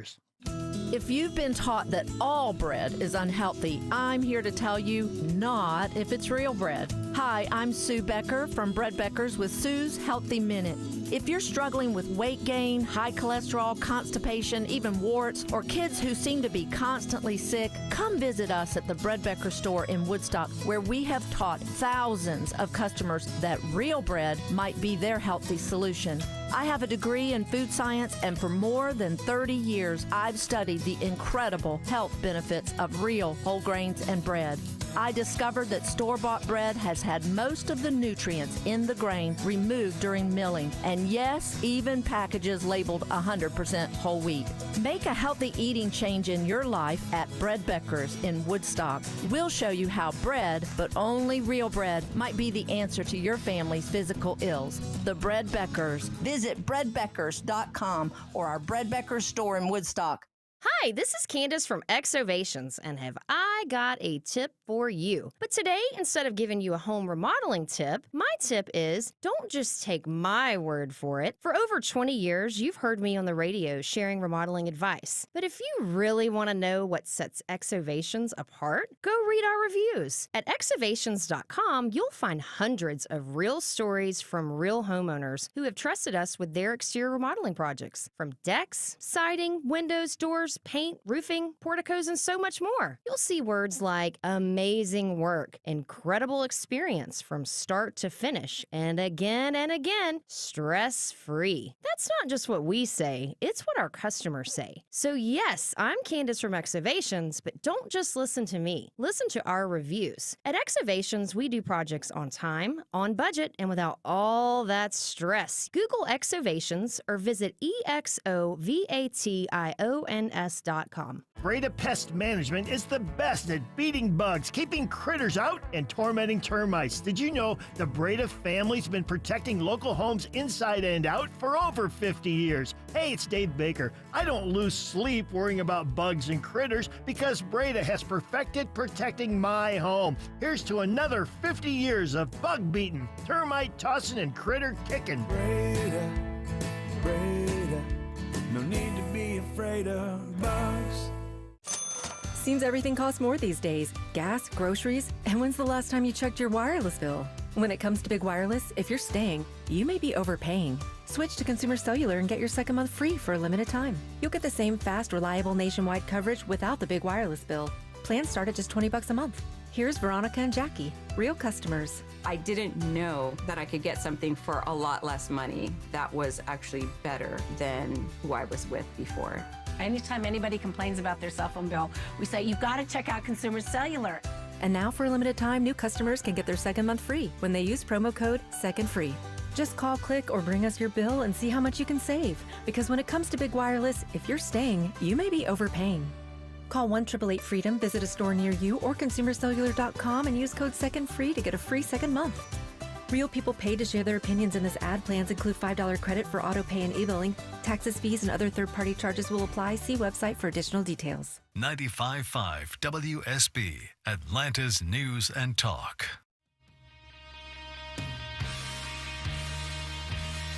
All the information without the spin. It's the Eric Erickson Show. Welcome. At the bottom of the hour, my buddy Zach Rody, who's a political consultant who's worked with Brian Kemp in the past, is going to join me to talk about the Senate races in play, with Kemp in particular not running and the implications there. Give you a little bit more lay of the land than me. Right now, I got to play this audio. I think it's the Pope AI thing from Trump, the image, I thought was pretty funny, and the president got asked about it at the White House. Yes, ma'am. Thank you, Mr. President. Some Catholics were not so happy about the image of you looking like the Pope. Oh, I see. You mean they can't take a joke? You don't mean the Catholics. You mean the fake news media. Not the Catholics loved it. I had nothing to do with it. Somebody made up a picture of me dressed like the Pope, and they put it out on the internet. That's not me that did it. I have no idea where it came from. Maybe it was AI, but I know nothing about it. I just saw it last evening. Actually, my wife thought it was cute. He did push it out on his true selves. Y'all, the amount of fake controversy over stuff like this, I personally thought it was kind of funny. I know some people rolled their eyes at it, but from the Democrats, really, to pretend to be outraged about Donald Trump as the Pope when they were perfectly fine with the Gretchen Whitmer communion nonsense and all that. People want to be outraged about stuff when the other side does it. I thought it was kind of funny. And the papal conclave, I guess, begins, today or tomorrow, to find a new pope. No idea how long that's going to take. A lot of pomp and ceremony getting ready for those operations at the Vatican. Who knows? Marco Rubio could use one more job. Maybe he could be pope. My buddy Stephen Gadsberry, he's a priest over in Arkansas. He was doing one-handed deadlifts while guzzling beer. I'm like, this is the sort of pope who would get young men back into church. They should bring in Father Gadberry. Nonetheless, we got to move on. Vision Computer would love to have business with you. If you need a new computer built, if you need your current computer upgraded, Vision can take care of you, and you get their award-winning customer service as an added bonus. Call them at 404-COMPUTER. Go to visioncomputers.com. Anybody nationwide, any business nationwide can take advantage of this. Now, let me focus on businesses here. If you got to have technology upgrades, any one of you nationwide for your business, reach out to Vision at 404-COMPUTER, visioncomputers.com. They'll get you set up. They will give each member of your company who gets a computer from Vision their customer service, so you do not have to be your own IT guy. You can let Vision be good at the computers. You can be good at your job. Your employees can be good at their jobs. Whenever they have a problem, they call Vision. Vision takes care of it for them. They can even remote in. They can do antivirus setup, email setup, printer support, you name it. If you tell them Eric sent you, you're going to save even more money. It's 404-COMPUTE or visioncomputers.com.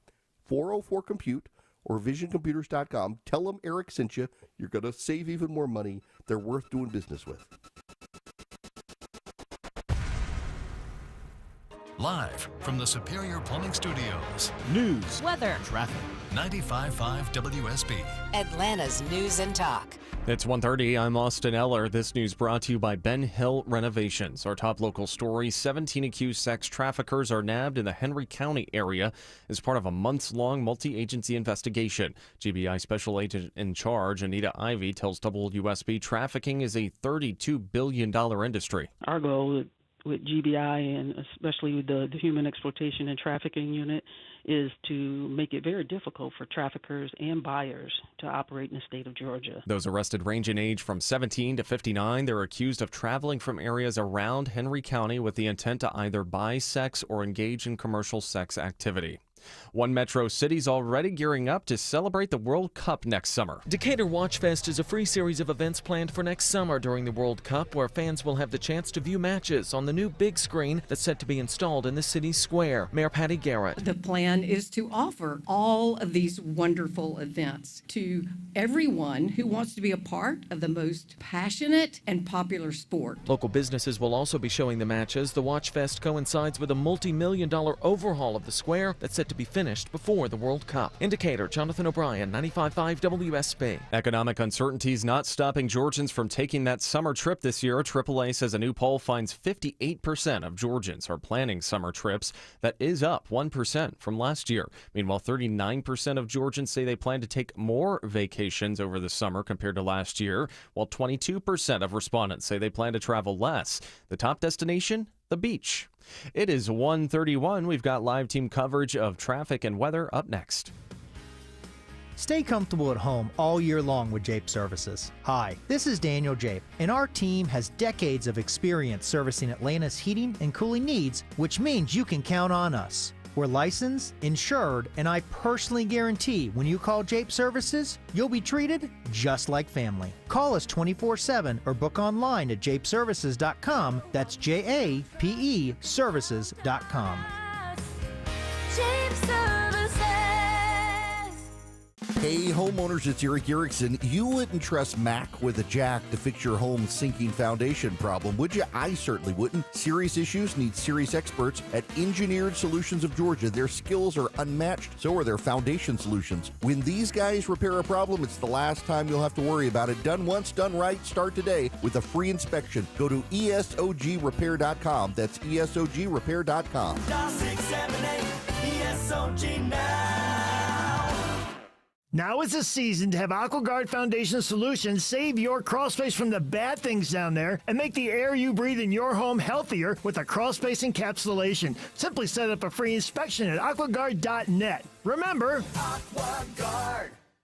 Men, trouble in the bedroom? Not anymore. Priority Men's Medical Center restores your love life in just one visit. Their painless breakthrough treatments eliminate ED and PE. Here's a specialist in men's health. I'm Dr. Simovitz. Have Viagra or Cialis let you down? Priority Men's Medical Center offers the most effective treatments that eliminate ED and PE, with men lasting longer than ever. 98% of patients see instant results on their first visit.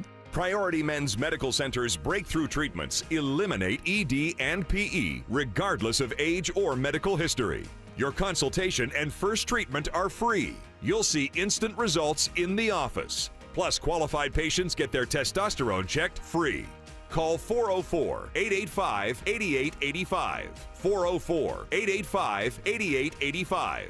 To restore your love life in just one visit, call now. 404-885-8885. Properties come in all shapes and sizes, and so do foundation repairs. Mark Beckham here. It could be new construction, a big house, a small house, or your commercial property. Anyway, you need the leaders in foundation repair to handle it. Get your free estimate at atlantaramjack.com. It's 1:34, time for live team coverage of traffic and weather. Alex Williams is live in the WSB 24-hour traffic center. Still seeing the brake lights into Midtown and downtown, with several crashes moved off to the right between 75-85 south between William Street and Cortlandt Street. That's the reason for the volume there, although all lanes are open. Right lane construction continues 20 westbound past Fulton Industrial Boulevard, and that construction zone in Gwinnett jammed up 316 westbound at High Hope Road. You got a left lane blocked. Eastbound in the same area, a right lane is blocked for construction. Alex Williams, 95.5 WSB. This is WSB meteorologist Christina Upwards. A mix of sun and clouds today, high 77, lows tonight in the upper 50s. Tomorrow, mostly cloudy with hit or miss rain showers, high near 70. Right now, 73 degrees in Sandy Springs, Decatur, and Midtown. More news at 2 o'clock. Breaking news when it happens. I'm Austin Eller, 95.5 WSB.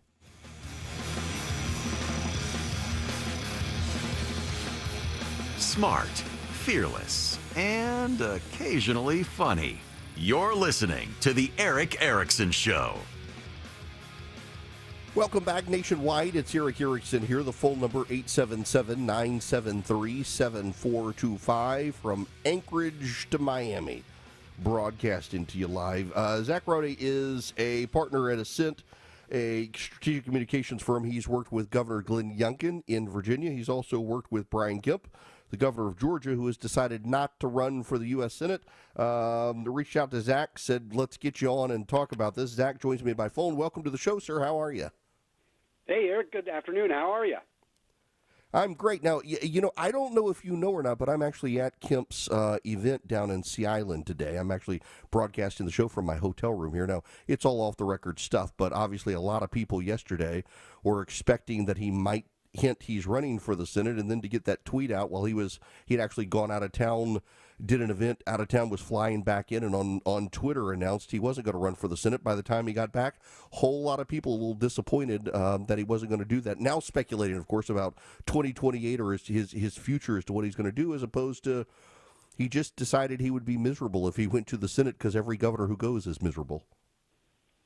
Well, you know, Eric, I appreciate you having me on, and certainly these are very, very personal decisions, you know, for Governor Kemp and his family. They have a genuine relationship, and one where they probably thought about this very carefully. They've given a lot to the state, a lot to the country, and there's still a lot left in his term to get done, both in Georgia in the next legislative session, but also around the country with his chairmanship at the RGA to get Republican governors elected. And when he says in that statement yesterday that he spoke to the president, President Trump spoke to Senator Thune, that he's going to be all in behind a nominee, you know, he's a man of his word. And watch what he does You know this. You've followed him for a long time. You know him well. He's a man of his word, so he will follow through on that. His Georgia political operation is second to none, and one that, if engaged, can make a huge difference, and it will be. And so the disappointment is understandable because he's been undefeated since 2010, and he's won a whole lot of statewide offices, and it's to be able to get someone of his stature in the race would have been a very bad day for Jon Ossoff. But I'm still optimistic. He can still be beat, especially if President Trump and Governor Kemp are united. He can be beat. And so we're going to have to put the work in and take a pause right now to find that right candidate. It's a pretty good bench in Georgia, and the work begins anew. Yeah, you know, I got to say that there have been a number of people, MAGA people in particular, saying, oh, well, I mean, Donald Trump would have opposed him if he got in. My understanding, and I get it pretty close to the source himself, is that President Trump was actually okay with Brian Kemp running for the Senate because he knew it would be a safe seat. It would pick off Jon Ossoff. It would expand Republicans in the Senate. And it's just a lot of people who just can't let the past go don't recognize that politicians are willing to change their minds, even if it may not be their preference. They understand that would have made a lot of sense for Kemp to do that. So now they got to find somebody who can balance both the president's agenda and the need to pick up suburbs in the state of Georgia. Well, right. I mean, look at 2024. President Trump and Governor Kemp worked together. The president won by 2. And as you well know, Georgia House Republicans won 4 seats that Joe Biden won in 2020, Kamala Harris won in 2024. And so if they work together, that mix of the Trump coalition and the Kemp Republican can work. You need that coalition. And certainly that's the goal moving forward. I mean, just to step back, I mean, that's the key. Like, to be able to run against Jon Ossoff and prosecute the case against him, he has been in lockstep with Biden and Kamala and the left. There's nothing about solutions when it comes to how he launched his campaign last month. It's all about the far left and paying allegiance to the left. And on 80-20 issues like, you know, men in women's sports, he's against the common sense refrain. When it comes to Israel, he stands on the side of those that don't want to arm Israel, standing with Bernie Sanders, which drew a huge rebuke from the Atlantic Jewish community several months ago. And so if we're united as a Republican ticket, there's a lot there for Jon Ossoff to pull apart and for us to be able to run a really strong campaign against him. Yeah, you know, so names I've heard mentioned so far: John King, who's the insurance commissioner, he's the first statewide elected Hispanic official; Rich McCormick, the congressman from the 6th Congressional District, suburban Atlanta, Marine, combat pilot, and emergency room doctor. Those names have floated. Chris Carr and Burt Jones both ruling it out. In fact, I've asked them both directly, said no. Marjorie Taylor Greene has hinted at it, although I've heard that probably not her. May have a couple other people jump into the race for the Senate, but I mean, yeah, there is a pretty deep bench of Republicans in the state who can fundraise and do it and hopefully avoid the Herschel Walker direction. Well, that's right. There's a long bench. You named a lot of them. I think there might be others that come out, and so finding out exactly where the president is and where Governor Kemp wants to go on this, and if we're united, good things will happen. I do not think that Jon Ossoff is going to get a clean look here. He's going to have a very tough race. It was noteworthy yesterday, of course, comments from the National Republican Senatorial Committee and then the Super PAC, the Senate Leadership Fund, both putting out pretty aggressive statements that they'll be invested in Georgia. It's still a very, very good pickup opportunity because it is the one red seat that a Democrat incumbent is in. And so that is going to continue to be a target. And candidate quality, as we've seen from the past, is critical. And so there's good bios. There's good resources. Clearly, the resource piece is going to be a huge part of this. Jon Ossoff had a large fundraising quarter, raised $11 million. It's a lot of money. And so we're going to have to bring it to him and expose him for some of those crazy issues. You know, I forgot one, too, middle-class tax cuts. I mean, if we don't extend the Trump 2017 tax cuts, that's a $1,600 increase on every American. And this is a middle-class tax cut. And you can bet your bottom dollar that Ossoff will not be voting for that. And so and those are very popular cuts. If we don't unite and come at Ossoff, then he gets a free pass. And so I think there will be a lot of energy and a lot of urgency to do that. And primaries are okay. It's okay to have that debate, and I think we will have one. But coming together in May or June of next year and being able to bring it towards Jon Ossoff, there's a lot of good contrast there. Elections are a choice. And time and again, if you look at surveys, we are not in the same position we were in 2017 as we are today in 2025. The Democrat Party is in a free-for-all. And it's funny you say that, Zach. So Dave Weigel actually has a piece at Semaphore today on how even though Donald Trump's popularity isn't great, the Democrats are not benefiting from it at all. And in fact, there are a lot of Republicans in Washington who look at the midterms and are like, you know what, we're going to be okay because people still would prefer us to be in charge, even if they don't much like Trump right now. And it's the data out there for Democrats. I don't think Democrats understand how bad it actually is. That's right. I mean, they're totally clouded by their frustration with President Trump, and they've missed the huge ruptures in their party and the coasts. It's not a cliche. It's not a talking point. The coasts and the elites drive so much of their agenda, and so when it comes to facing voters, it's a real hard challenge. It's interesting that Jon Ossoff chose in his announcement address to go just far to the left. I didn't expect him to go that far to the left. He will try to do the Reverend Warnock brand piece where he'll work together on this or that, but his actual message is a base message. And so their party, that is not where the center of the electorate is, and certainly it's going to help us get our own voters out and our coalition back out because they feel completely disconnected. Working Americans feel completely disconnected from the elite Democrat machine, and Jon Ossoff is a poster child for that. Yeah. Let me step back with you, if you will, for a minute, put you on the spot a little bit, because you mentioned Governor Kemp. He's chairman of the Republican Governor Association. They gave a little briefing down here for donors about the RGA and what's at stake. And, you've got the Arizona governor's race is considered a toss-up. You got the Kansas race. I think people forget there's a Democrat in Kansas. That state looks like it could flip. You've got Michigan as well with Gretchen Whitmer. Now you've got the mayor of Detroit, not going to run as a Republican, but run as an independent. That could help John James run there.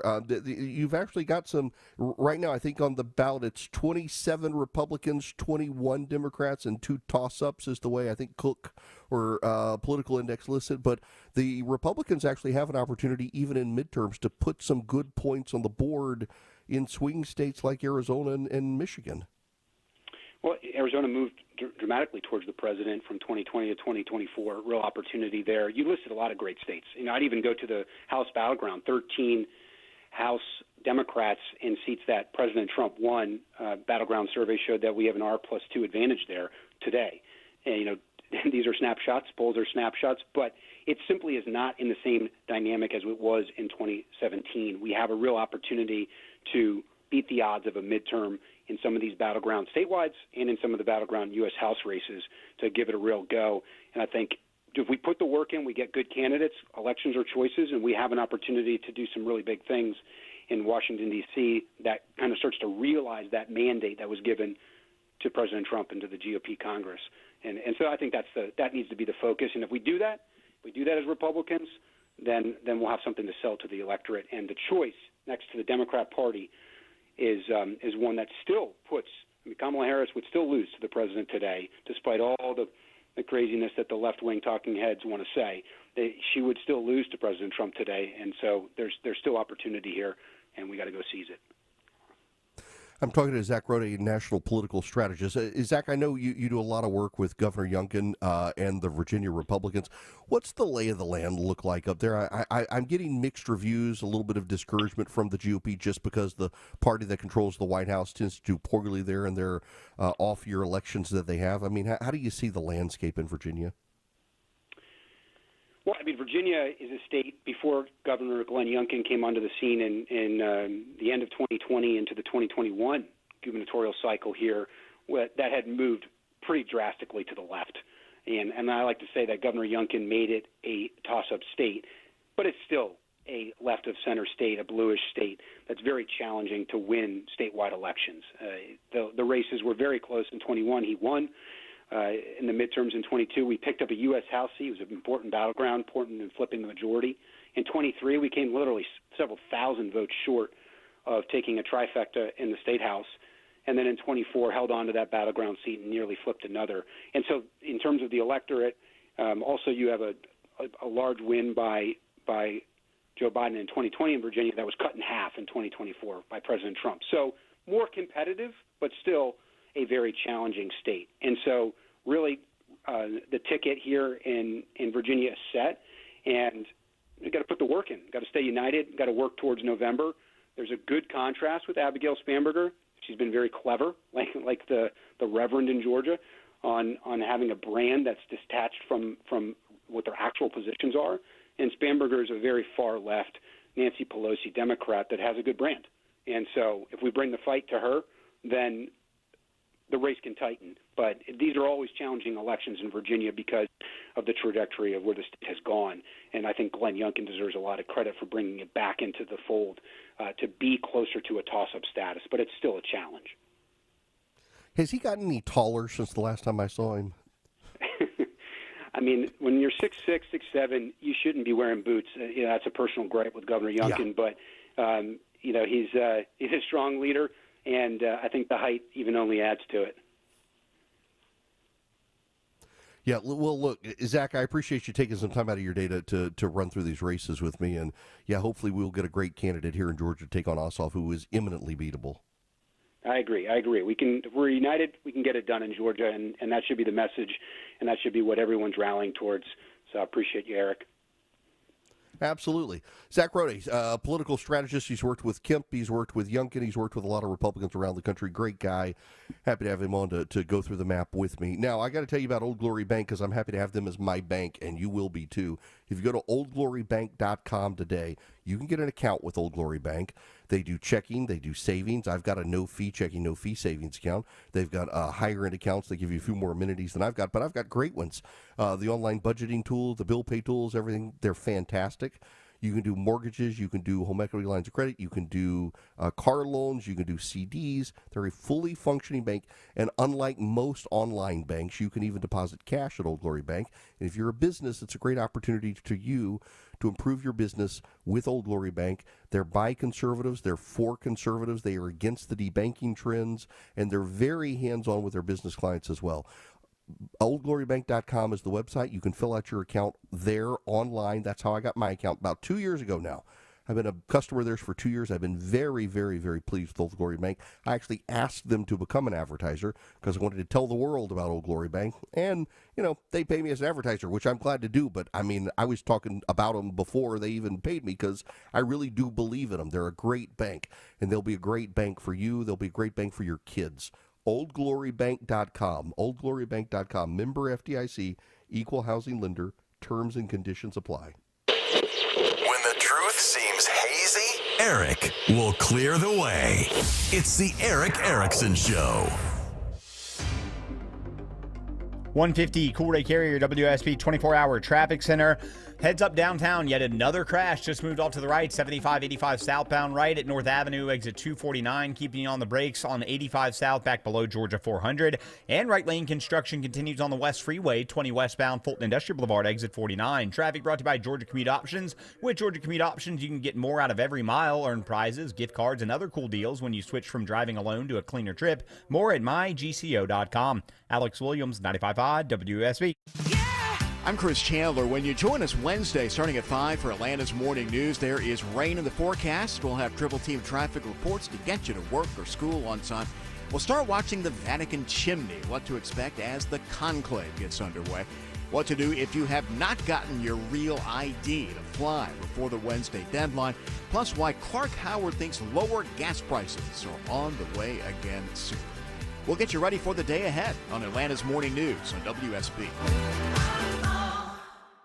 It only happens once a year. It's always fun. It's our signature Sign and Drive event. All you got to do is sign and drive with no money down and no payments for 90 days. Plus, at Beaver Toyota, you'll receive exclusive Beaver benefits with your new car. Benefits like no-charge oil changes and car washes. And yes, even complimentary loaner cars and a lifetime powertrain warranty. It's our annual Sign and Drive event. Now, this is the way car buying should be. Only at Beaver Toyota. We're here to wow you. Nobody wants to think about their septic system. Hi, I'm Shannon. I started Scorpion Septic so you don't have to. My licensed, insured, experienced team responds 24/7 with fast, on-time service, upfront pricing, and high-quality work. Take the sting out of septic service with Scorpion Septic, where there is never a pump-out charge with your repair. Call for more information. ScorpionSepticServices.com. ScorpionSepticServices.com. It's Eric here, and with the election ended, there is change in the air. A new day dawns for American businesses. New regulations, new deregulation, new tax plan, new tax cuts. You may be smelling opportunity in the air. You may be seeing opportunity. Now is the time to consider reaching out to First Liberty Building and Loan and see if they might be able to help you put your plan that's in your head down to paper and see if they can help you capitalize on it. There are so many opportunities out there. If you need to borrow $750,000 or more, well, First Liberty might be able to help you. They make their own lending decisions. They've been doing it since the 90s. They know how to do it, and because the Frost family's been helping businesses since the 90s, they're still going to be there. You're not going to have lender rollover like you've had at other places. Reach out to them, firstlibertyga.com. FirstLibertyGA.com. Spend 10 minutes with them, see if you're a fit for them and them for you. FirstLibertyGA.com. WSB Atlanta, WSB BFM, and HD1 Doraville. 95.5 WSB, Atlanta's News and Talk. Belinda Skelton here with Atlanta Vision Institute's very own Dr. Ashraf, who is one of the most experienced eye surgeons in the country. Dr. Ashraf, we've all watched the news and the economy is uncertain, but failing eyesight isn't. And if you've held back due to finances, we've got good news for you, don't we? Yes, Belinda, as you know, our eyesights degrade as we age. And with the laser optics procedure, that resets all of that. And most of my patients go most of the day without glasses. They can even read their phone without glasses. And in terms of the economy, most of these patients, their medical insurance can cover most of the costs. And if it doesn't, we have a lot of good financing options for this procedure. That's awesome, Dr. Ashraf. I urge you to take the quiz to see if you're a candidate. Go to 2020atlanta.com. That's 2020atlanta.com. All the news, weather, and traffic you need. 95.5 WSB. So here's a new accommodation to modern convenience and inconvenience. The Vatican is announcing that at 3 p.m. Rome time tomorrow, Wednesday, 90 minutes before the Cardinals enter the Sistine Chapel, all of their electronic devices will be taken from them, and all internet connectivity and mobile cell service will be shut down across the Vatican City. No calls in, no calls out, no data transfer communication at all. For as long as the Cardinals are meeting in the Sistine Chapel, the Vatican will be cut off from the internet, which is kind of wild to think about, but that's the level of security they go through to pick the new pope, which will begin tomorrow. By the way, I've got this audio here. This is the president speaking in the Oval Office about the Houthi situation, was able to track this down. We had some very good news last night. The Houthis have announced that they are not, or they've announced to us at least, that they don't want to fight anymore. They just don't want to fight. And we will honor that, and we will stop the bombings, and they have capitulated, but more importantly, we will take their word. They say they will not be blowing up ships anymore, and that's what the purpose of what we were doing. So that's just news. We just found out about that. So I think that's very, very positive. They were knocking out a lot of ships going, as you know, sailing beautifully down the various seas. It wasn't just the canal, it was a lot of other places. That's the president of the United States talking about the Houthi. It turns out Israel did not know. They did not find out until the president said this in the Oval Office. The Israelis confirming that they were completely caught off guard and had no knowledge of the Houthi telling the president that. In fact, the Israelis were on bombing missions against the Houthi as the word came out of the Oval Office. Yeah, you heard that here. The Israelis were again bombing the Houthi as the president was talking. What a dynamic. The bombs are falling in Yemen as the president said, the Houthis say that no mas, no mas. They don't want any more. There you go. So blowing up the Houthi into submission, which is a good thing. Now, I want you to go to omahasteaks.com/smash and blow up that website. Smash expectations. Get 16 smash burgers for free. It's the Built for the Grill pack. Let me tell you what you get here. You get 2 butcher-cut filet mignons, 2 butcher-cut top sirloins. They are actually hand-cut by butchers. You get 4 boneless chicken breasts, 4 pure ground filet mignon burgers. Those are burgers that are ground up filet mignon turned into burgers. They're phenomenal. You get 4 gourmet jumbo franks, 4 caramel apple tartlets. You get Omaha Steak seasoning, and you get 16 free Omaha Steak smash burgers. All you have to do is go to omahasteaks.com/smash right now. You're saving 50% as well. You get free shipping. It is an incredible value. The burgers are absolutely delicious. You go to omahasteaks.com/ and then type in smash, SMASH, smash expectations. You can put them on a griddle, put them on a grill, put them in a skillet. They cook up fantastic. Make a 1 patty, 2 patty, 3 patties, however you want. Put them on cheese. Put cheese on them. It's fantastic deliciousness delivered to your door from omahasteaks.com/smash. 16 free Omaha Steak smash burgers, in addition to all the other deliciousness you're going to get from Omaha Steaks with free shipping. omahasteaks.com/smash. Hi, this is Candace from Exovations, and have I got a tip for you. But today, instead of giving you a home remodeling tip, my tip is don't just take my word for it. For over 20 years, you've heard me on the radio sharing remodeling advice. But if you really want to know what sets Exovations apart, go read our reviews. At exovations.com, you'll find hundreds of real stories from real homeowners who have trusted us with their exterior remodeling projects. From decks, siding, windows, doors, paint, roofing, porticos, and so much more. You'll see words like amazing work, incredible experience from start to finish, and again, stress-free. That's not just what we say, it's what our customers say. So yes, I'm Candace from Exovations, but don't just listen to me. Listen to our reviews. At Exovations, we do projects on time, on budget, and without all that stress. Google Exovations or visit EXOVATIONS.com. News, weather, traffic. 95.5 WSB, Atlanta's News and Talk. At 2 o'clock, I'm Bill Caiaccio with our top local story. It could be the next step in bringing pro hockey back to Atlanta. That's the focus of a newly approved feasibility study in Alpharetta. Here's a report all new at 2 o'clock. The city's Convention and Visitors Bureau approves funds for the study, which looks at whether Alpharetta can support a new arena year-round. City Manager Chris Lagerbloom says it could be built near North Point Mall. So anytime you're looking at a facility like this, you want to make sure, and we want to make sure that there's sufficient uses that exist that would keep it active most of the year and not just a couple of days a year. A sports arena consulting firm immediately gets the contract for that study, which should take about 5 months. Austin Eller, 95.5 WSB. 76 degrees in Atlanta. When does the rain return? Meteorologist Christina Edwards has Atlanta's most accurate and dependable forecast coming up. A Cobb County judge grants bond to a man indicted for an attempted kidnapping at a Walmart in Ackworth. Bond for Mahendra Patel is set at $10,000 today. His attorney maintains Patel is innocent and showed surveillance video of the events in court. He's been held without bond since its arrest on March 18th.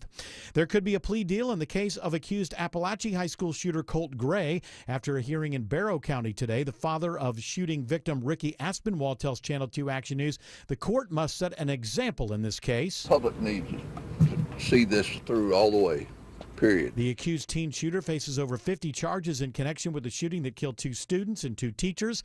His father, Colin Gray, is also facing murder charges. His trial will either be moved or jurors will be brought in from outside of Barrow County.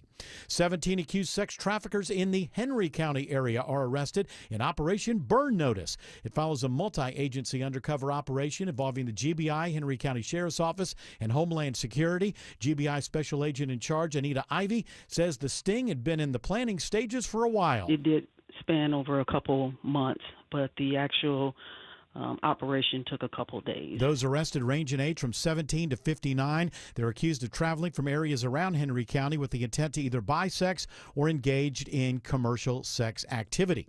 During a meeting today with Canada's new Prime Minister at the White House, President Trump is asked again about his earlier statement of possibly making Canada a U.S. state. It would really be a wonderful marriage because it's two places that get along very well. They like each other a lot. However, Prime Minister Mark Carney says his country is not for sale. It is 2:02. This news is sponsored by Bread Beckers. Up next, live team coverage of traffic and weather. For many women in our community, support for our physical and mental health feels out of reach. When your workday is long.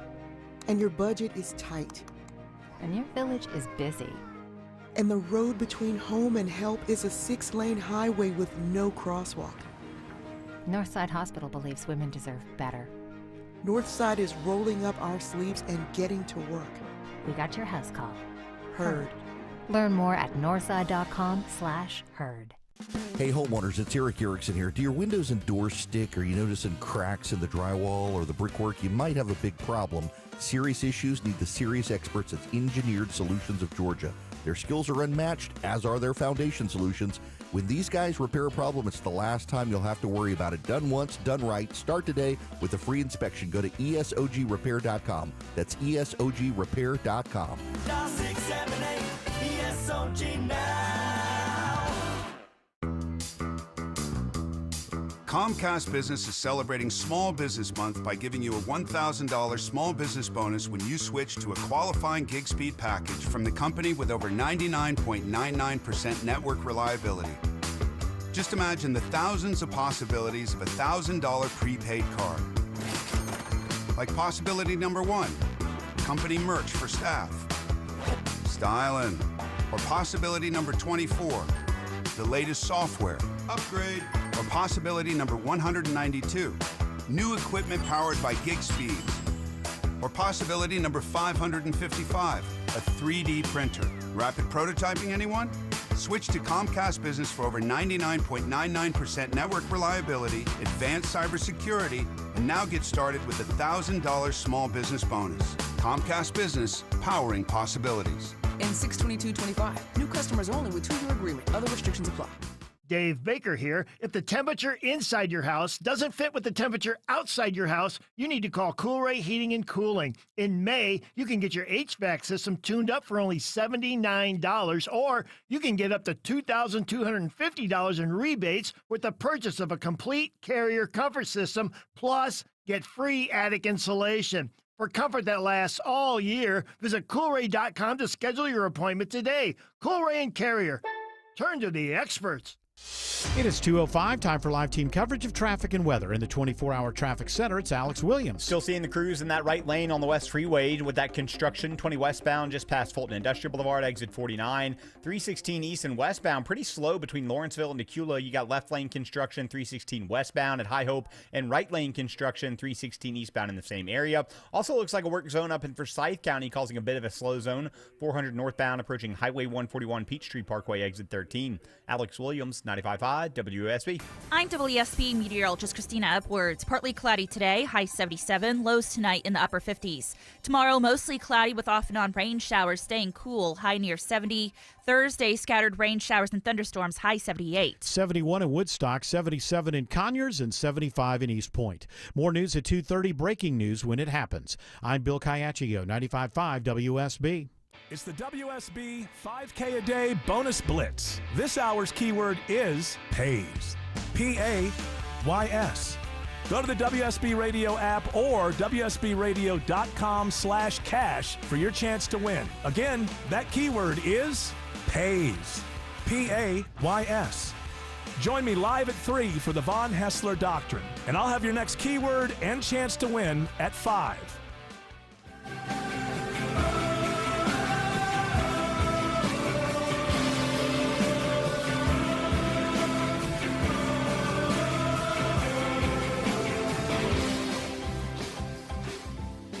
My fellow Americans, welcome. It is Eric Erickson here from Sea Island, Georgia, broadcasting via remote and the internet. The phone number, 877-973-7425. Should you wish to be on the program, I would be very, very happy to have you on the show. Text Eric, E-R-I-C-K, to 33777. Get all the social media links and more. To follow along the show, you should subscribe to YouTube and Rumble. We're trying to grow those channels. You alone can help us. By the way, I would like to say thank you very much to the Media Research Center. Yesterday, the Pulitzers came out. And today, the Media Research Center, as is the tradition, the day after the Pulitzers come out, the Media Research Center, the conservative media watchdog in D.C., releases their Bulldog Awards. And they have named me the outstanding radio talk show host in America. The year before, it was Dennis Prager. The year before that, it was Mark Levin. I'm very flattered. Big fan of Brent Bozell. He's been a longtime friend. Has given me much great career advice over the years, and very flattered that they would do this. So, in any event, I want to talk about Hegseth, Pete Hegseth. I have a bone to pick with the Secretary of Defense. His bad grammar,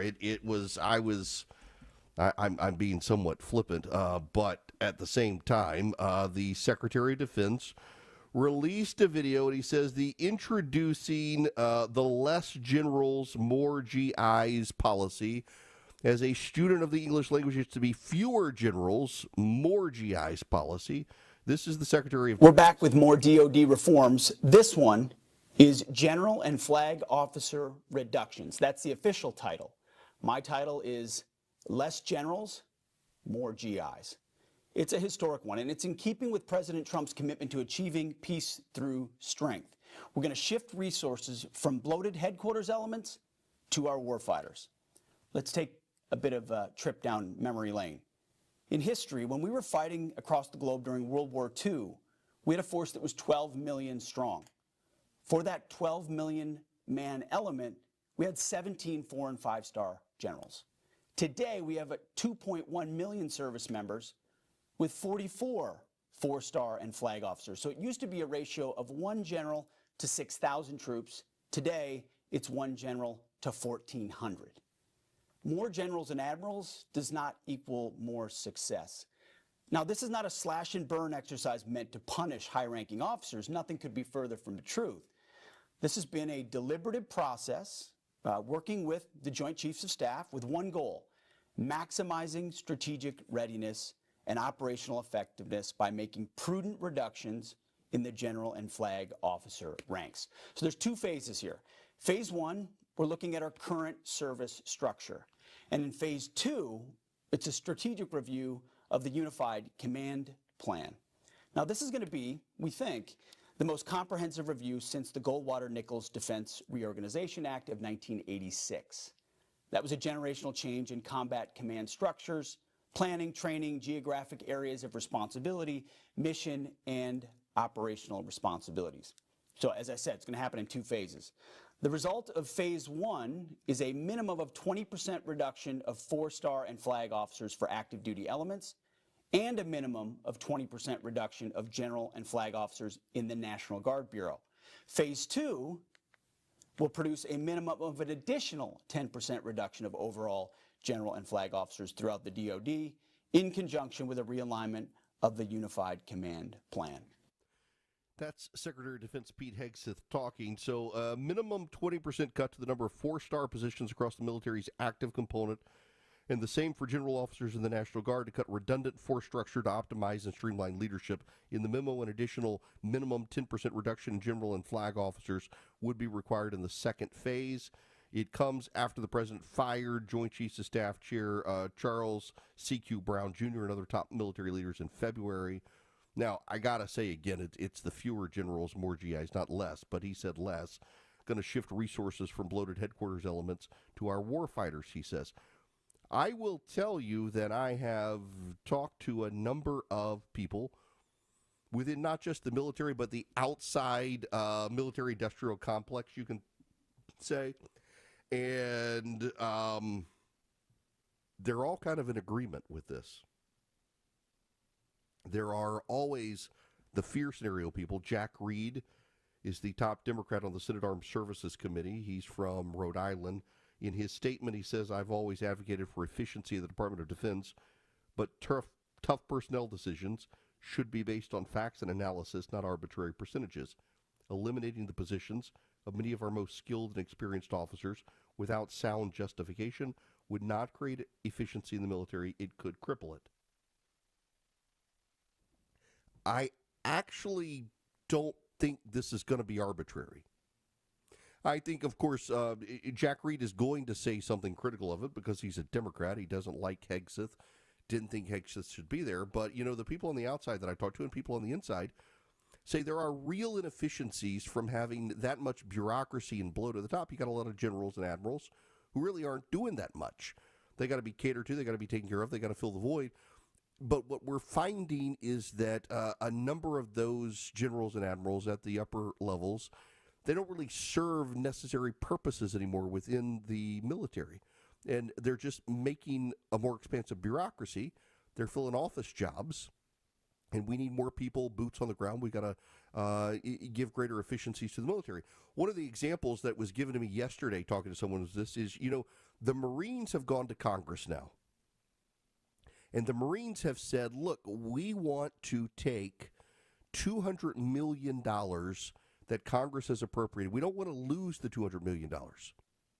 But we want to get rid of some of the weapon systems that we don't think we need for modern combat. We need to be fast. We need to be lethal. We need to be very, very mobile and flexible. And a lot of the equipment that we have right now is holding back our ability to be mobile and to be able to move quickly. So let us get rid of some of the tanks, some of the planes, and move to drones and rockets and other things that we can activate in many cases remotely. And Congress has been willing to do this, and the Marines are the smallest, more nimble of the forces. So, for example, a lot of the tanks that we have right now, with future warfare, they're probably not going to be necessary. We're behind on drone technology in certain key areas. And a lot of it is when you talk to people in the Pentagon, talk to people in the so-called military-industrial complex, you all know what I mean, the outside military consultancies, the manufacturers for arms and things like that. Don't mean it as a pejorative, but what they say is that, yes, the Congress is structuring Pentagon appropriations based around the desires of generals at the upper echelons who are fighting yesterday's war. They are not aligned with a structure to fight modern and future warfare. We need more HIMARS, we need more Javelins, we need Patriot missile batteries, we need Iron Dome defenses, we need drones. We don't necessarily need the F-35 Joint Strike Fighter in its present design. Now, you know, there are guys like Elon Musk who I think want to go too far. They want to get rid of manned pilot aircraft. And the Air Force is balking at that, saying that's unacceptable. We actually do need to have men in planes in the air, not just drones, but we definitely need more drone setups than we have right now. Because they're thinking differently, the reaction from some people, and given the views of Pete Hegseth from some, there is some real blowback to the idea that Pete Hegseth should be able to reform the military. But whether they like it or not, he won. He's the Secretary of Defense now. Donald Trump won the election. They get to reprioritize it. We have 2.1 million service members with 44 four-star generals and flag officers, compared with 17 4- and 5-star generals after World War II with a 12 million man army or military. It's an absurd ratio that's gotten out of hand. Now, we're seeing a recruitment bump in the enlisted with Donald Trump as president. You know, it's been very interesting to see the data that conservatives who have been in the military have been encouraging their kids to go into the military regardless. But progressives who are in the military are discouraging their children from going into the military with Donald Trump as president. But the incentive structure and the support of people who want to go into the military has grown with Donald Trump because, remember, one of Donald Trump's claims to fame is since World War II, he's about the only president who didn't start a war or go to war his first term. And for all the belly aching about Donald Trump's going to start a war this term, the odds of him starting a war this term, the odds of Donald Trump invading Greenland or Canada are pretty much zero. despite the media hysteria. In fact, I don't know if you guys heard this about the media hysteria. I didn't pull the clip from him. There's no need to, but Christian Welker on Meet the Press asked Donald Trump about a third term. He says, we can't do a third term. It's not going to happen. Constitution doesn't allow it. Think of all the media bellyaching over the last number of weeks about Donald Trump joking about a third term. I told you people he was joking. But on the military realignment, he's serious.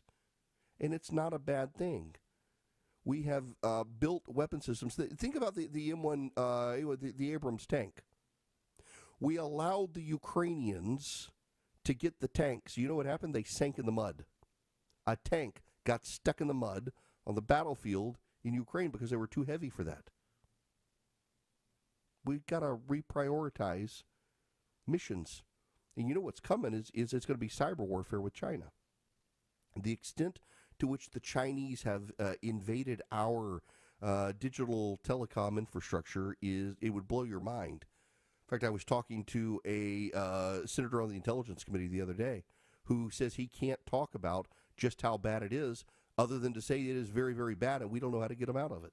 It's almost as if we need to build a new digital telecom infrastructure on top of what we have and prioritize keeping the Chinese out of the new system. Let them stay on the old system. That's how bad it is. The wars of the future are not going to be fought like the wars of the past. So kudos to Hegseth for wanting to realign and reprioritize the military and reduce the bureaucracy within the Pentagon of flag officers and four-star generals. We need more boots on the ground fighting wars and less four-star generals running a bureaucracy within Washington, D.C. What's very notable, I think, is with the exception of Jack Reed, there is not a lot of bellyaching from even the Democrats in Washington, D.C. on this because they, too, agree. They know it needs to happen. I was talking to a former Marine general. I guess you're never actually former Marine, but a retired general from the Marines yesterday. He said virtually every American involved in politics knows Mark Milley, former chairman of the Joint Chiefs of Staff, and we know him because he politicized his office even on the way out the door. But that typically Marine leadership, military leadership in general, they're not political. They advise the presidents. That very few people know the successor to Mark Milley. Very few people know the predecessor to Mark Milley. We don't know their names because they're not political. They don't get in front of the camera. They whisper in the ears of the presidents.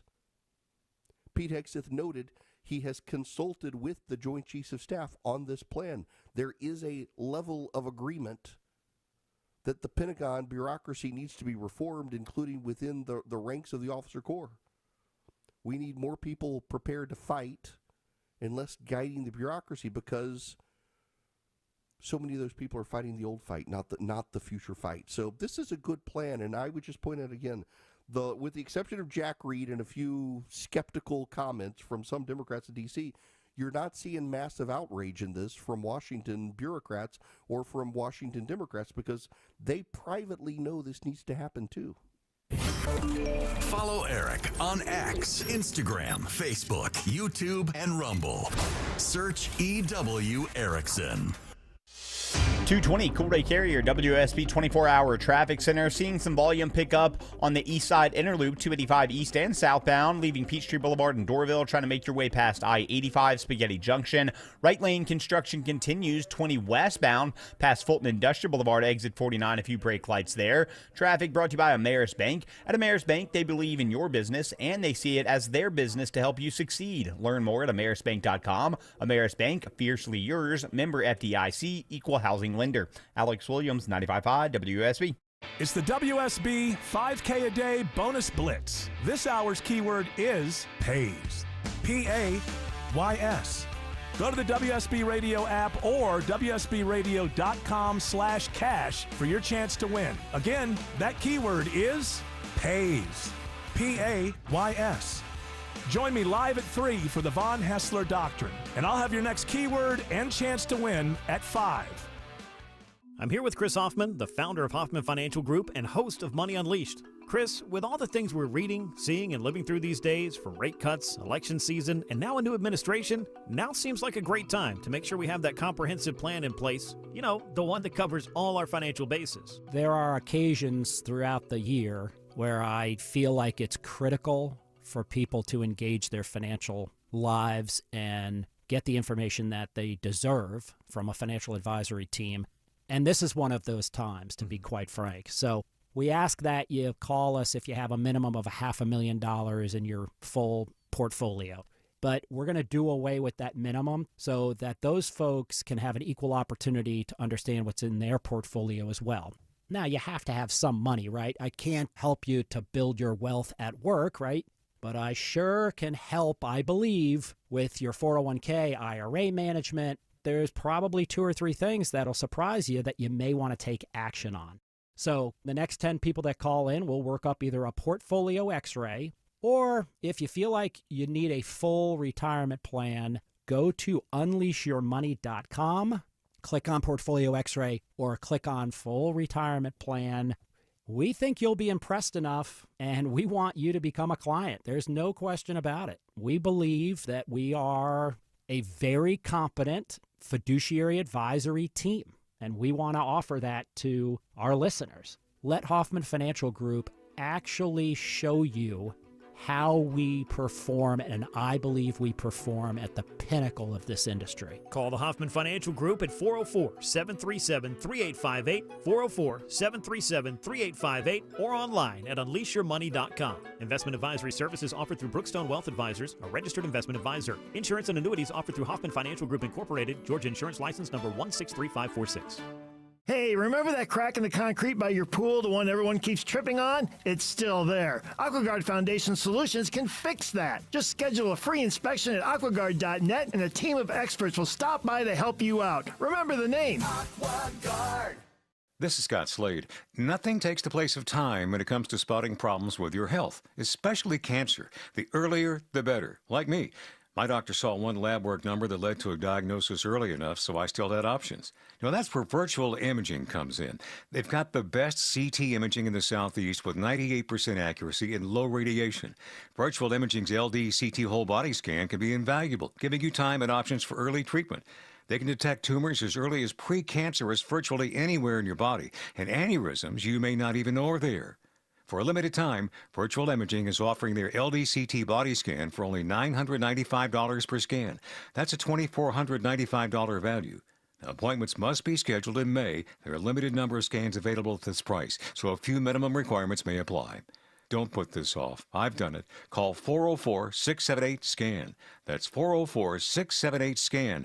Or make an appointment by visiting their website at virtualimagingatl.com. A company that has been trusted in Atlanta for over 25 years has already done their hometown homework, like having the very best people, fair, honest pricing, exceptional customer service, and a focus on high-quality work. That's us. Hi, I'm Dan Watkins, owner of All Four Seasons Garage, Entry Doors, and Windows. Sometimes new isn't better, like out-of-town home improvement companies invading Atlanta with their inflated pricing and subpar work. When trust matters, trust us. All the number 4 seasonsgarages.com. Beaver Direct Certified, providing the highest quality vehicles at the very best prices. Every vehicle undergoes rigorous reconditioning with an industry-leading 12-month, 12,000-mile certified warranty. Visit us at beavertoyotacumming.com and see why everyone loves Beaver Direct. Your non-stop news source, 95.5 WSB, Atlanta's News and Talk. Taking the complicated and making it simple. It's the Erick Erickson Show. Greetings, welcome. It is Erick Erickson here. You should know that Tom Tillis of North Carolina is announcing the flat-out opposition to Ed Martin as the U.S. Attorney for the District of Columbia. A lot of the Republicans behind the scenes have been increasingly strident against Ed Martin's nomination. It is in jeopardy. Excuse me. It's not just Tillis, but he's kind of the one leading the opposition right now in Washington among the Republicans. He's willing to be the public face. He doesn't care at this point. He just flat out says he's not going to have Ed Martin. This is him with Manu Raju from CNN. He is, I don't believe he's being advanced to the markup. I met with Mr. Martin. He seems like a good man. Most of my concerns related to January 6th, and he built a compelling case on some of the 15-12 prosecutions that were probably heat of the moment bad decisions, but where we probably have a difference is I think anybody that breached the perimeter should have been in prison for some period of time, whether it's 30 days or 3 years is debatable, but I have no tolerance for anybody who entered the building on January the 6th, and that's probably where most of the friction was. I see. So he disagreed with you on that? Well, no, I have to say that Mr. Martin did a good job of explaining how there were people that probably got caught up in it, but they made the stupid decision to come through a building that had been breached and that the police officers and others were saying stay away. So the difference wasn't that they should be charged, in my estimation, it's by how much. That's an argument I'm willing to have, but we have to be very, very clear that what happened on January the 6th was wrong. It wasn't, it was not prompted or created by other people to put those people in trouble. They made a stupid decision and they disgraced the United States by absolutely destroying the Capitol, and I can't have any patience for But it sounds like your concerns were not alleviated. But let me be very clear, though. Mr. Martin did a good job of explaining the one area that I think he's probably right, that there were some people that were over-prosecuted. But there were some, 200 or 300 of them, that should have never gotten a pardon, and he agreed with that. But the disagreement there had more to do. If Mr. Martin were being put forth as a U.S. attorney for any district except the district where January 6th happened, the protest happened, I'd probably support him. That's Tom Tillis, North Carolina, saying he's not going to support Ed Martin as U.S. attorney picked for the D.C. in large part because of his involvement with the January 6 rioters and others. So they're not advancing Ed Martin's nomination from the Judiciary Committee due to Tillis's objection. Now, let me tell you about Americans for Prosperity. They're the largest leading grassroots group in the country. They happen to be on our side, on the conservative side, advancing common sense conservative solutions. They'd love to have you on board right now. They are putting all of their energies behind helping the Republicans craft and get past the president's tax cut plan, preferably to make his tax cuts permanent. They want to get you involved calling members of Congress. They want to get you involved explaining the plan to your neighbors. They want to get you involved advancing common sense conservative solutions around the country, from school choice to tax reform to helping small businesses and families. All you have to do is go to americansforprosperity.org. americansforprosperity.org. AFP, again, largest leading grassroots group in the country. They're on our side. They have chapters in virtually every single state. They can get you involved, teach you how to be a great effective activist, teach you how to be an advocate for common sense conservative reform, teach you how to talk to your neighbors, your friends, or just be the most informed person in your group of friends. I'm on their board of advisors. We'd love to have you involved. Americansforprosperity.org is the website. Americansforprosperity.org. Live from the Superior Plumbing Studios. News, weather, traffic. 95.5 WSB. Atlanta's News and Talk. At 2:30, I'm Bill Caiaccio with our top local story. A possible plea deal in the works for the accused Appalachia High School shooter. Colt Gray faces over 50 charges in connection with the shooting that killed 2 students and 2 teachers. Coach Ricky Aspinwall among those killed. His father, Richard Aspinwall Sr., tells Channel 2 Action News what he wants to see happen in this case. If we don't set an example, it's going to continue on. If we try to set an example, they're not going to get away with it. Maybe it'll make other people think twice about trying to pull something. The teen's father, Colin Gray, is also facing murder charges. His trial is scheduled to begin in September. Alpharetta takes a step today that could bring a new NHL franchise to Metro Atlanta. The city's Convention and Visitors Bureau approves money for a feasibility study, which looks at whether Alpharetta can support a new arena year-round. It could be built near North Point Mall. Aetna says it's pulling plans off the Affordable Care Act marketplace next year. That also impacts Georgia's state-based exchange, Georgia Access. This means the more than 107,000 Georgians on the marketplace who have Aetna will need to choose another carrier this fall. The state insurance commissioner says there are so many other options this should not have a major impact on Georgians. Brandon Beach officially announces his resignation from the Georgia State Senate as he takes over as U.S. Treasurer.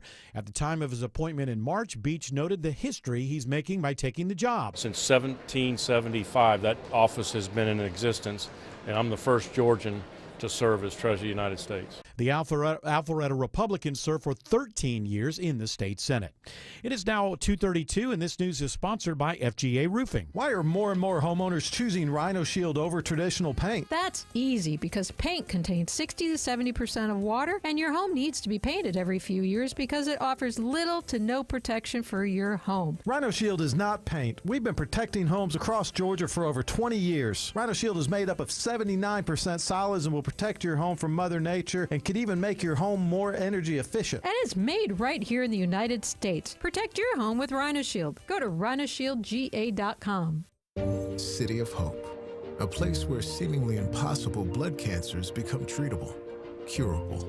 With more than 19,000 bone marrow transplants performed, we're the largest and most successful program in the U.S., making major breakthroughs in treating leukemia, lymphoma, and rare blood cancers, personalizing a treatment plan right down to your DNA. Now the experts striving to make the impossible a reality are closer to home. Learn more at cityofhope.org. Y'all, it's Eric. I know as a homeowner, you start seeing the cracks in the wall or the door start sticking. You wonder what's going on. You could have a foundation problem. Engineered Solutions of Georgia is the only foundation repair company in Georgia with licensed engineers on staff providing the highest quality of work. If you got concerns, reach out to them for a free inspection. Go to ESOGrepair.com. That's ESOGrepair.com. Dial 678 ESOG now. Attention men, are you suffering from ED or PE? Here's an important message from Choice Men's Health. I'm Dr. Katz, and I'm the Chief Medical Director at Choice Men's Health. Are you performing the way you want to in the bedroom? If the answer is no, and you've tried Viagra, Cialis, and Levitra and were disappointed, then you need to come see us immediately. If you don't see results on the first visit, then there's no charge. Many of our patients have medical conditions such as diabetes, hypertension, obesity, and prostate problems. I'm happy to say that we have 98% success rate with all our patients. Our customized solutions will allow you to perform within 10 minutes and last an hour and even longer. You can regain your love life and tackle your ED and PE problems. Guys, your partner will never complain again. Our clinic has the most affordable prices, so if you visit other clinics and you're not completely satisfied, then you need to call Choice Men's Health. Regain your love life regardless of your age or medical history. Choice Men's Health guarantees results on your first visit or you pay nothing. Call now, 404-400-1170. That's 404-400-1170. At 2:34, Alex Williams in the traffic center. Crash just cleared out of the left lane on the West Freeway inbound, 20 eastbound, past Riverside Parkway, exit 46. Right lane still blocked outbound on 20 westbound in the same area, past Fulton Industrial Boulevard, right over the Chattahoochee River. They got construction there that's in the right lane. And in Gwinnett County, we got the double construction zone on Highway 316 at High Hope Road. Left lane blocked westbound. Eastbound, it is a right lane that's blocked. Alex Williams, 95.5 WSB.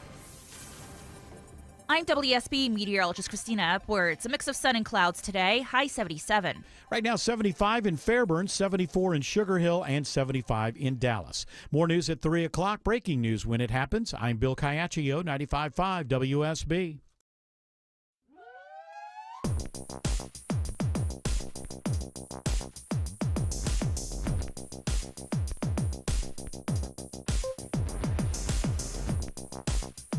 He's got the courage to tell you the truth, because the truth is what matters. You're listening to The Eric Erickson Show. Greetings, conversationalists. It's Eric Erickson here. The phone number, 877-973-7425. Let's do a history lesson.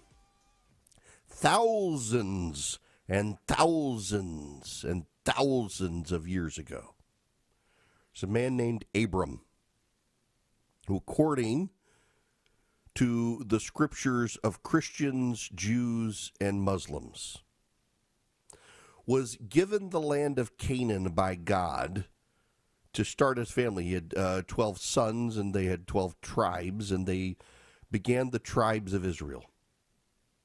That's a shared common lineage. Abraham's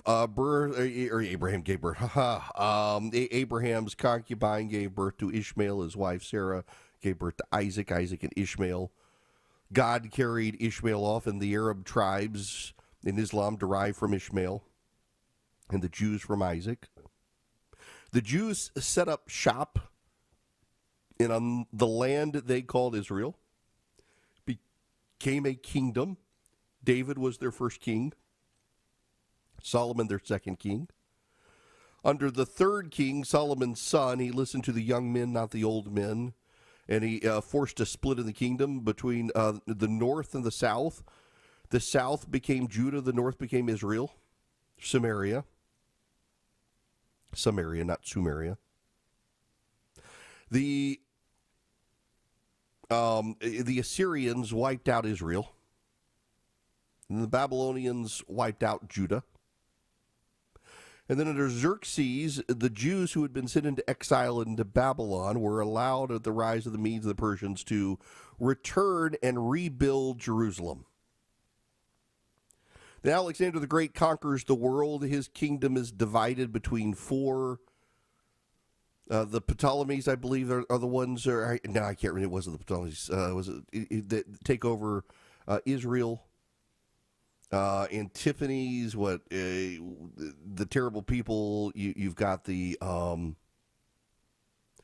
Maccabees. You have the Maccabees revolution, the revolt. They take back Israel. Eventually, the Romans come in. They take it. The Romans in 70 AD, they tear down the temple, drive out a lot of the Jews. They eventually come back. They're not allowed to rebuild the temple, but they settle there. And then there are so many persistent rebellions. The Emperor Hadrian, in I think 138 AD, demands that all Jews leave Judea. So Judah had become, when the Romans took it over, the province of Judea. They Romanized the name from Judah to Judea. And it stayed Judea until 138 AD, when Hadrian drives out all the Jews and then, for spite, renames the area Syria Palestine. And it stays with the name Palestine for a very long time, and then becomes the Palestinian prefecture that the British control after the collapse of the Ottoman Empire. And during this time, the Jews, after the fall of the Roman Empire, slowly regrouping, going back to Israel. A lot of persecution, but it's their native land, going back thousands and thousands of years. It is not in dispute that the disparate tribes of Canaan were conquered by the Israelis, by the Jews, who made Israel a kingdom thousands of years ago, and there is ample archaeological evidence that the kingdom of Israel existed. There's a famous story in the Bible of King Hezekiah. It's one of my favorite modern stories here, is according to the Bible, there were altars to Baal, and Hezekiah tore down the altars, and at the gates of, I think it was Bethel, converted them into public toilets and affixed his seal to the public toilets. And within the last 5 years, archaeologists have found not only the torn down altars to Baal, but they found the public toilets with the seal of Hezekiah, exactly as it was described in the Bible. If you'll recall from the archaeological word of mouth with Priam and Troy, Herman, what's his name, went in to find Troy. He knew it needed to be set back away from the ocean because of just sediment over time and the growth of the inland territories. He found an area that looked like it could be that would have been, given the sediment of the time, the pushback of the oceans, would have probably been coastal thousands and thousands and thousands of years ago. There was a city, dug down another city, another city. One of the stories in the Iliad, even though it was oral history, that was written down well after it happened, was that Priam, trying to evacuate, shoved jewels into the gates of Troy. They find the gates, and the German archaeologist finds jewels in the wall where the gate is, that this must be Troy. And we know, though Troy was an oral history of Homer before it was written down, it was a story retold over and over and over again. Little details like that, they got right, and they stayed in the story. In the same way that these details about Hezekiah, turning the toilet, turning the altars and the gates into public toilets and affixing a seal, it turned out to be right. It was documented exactly. The archaeologists found it. Now, I say all of that to get to this Peace and Commentary magazine from my buddy Seth Mandel.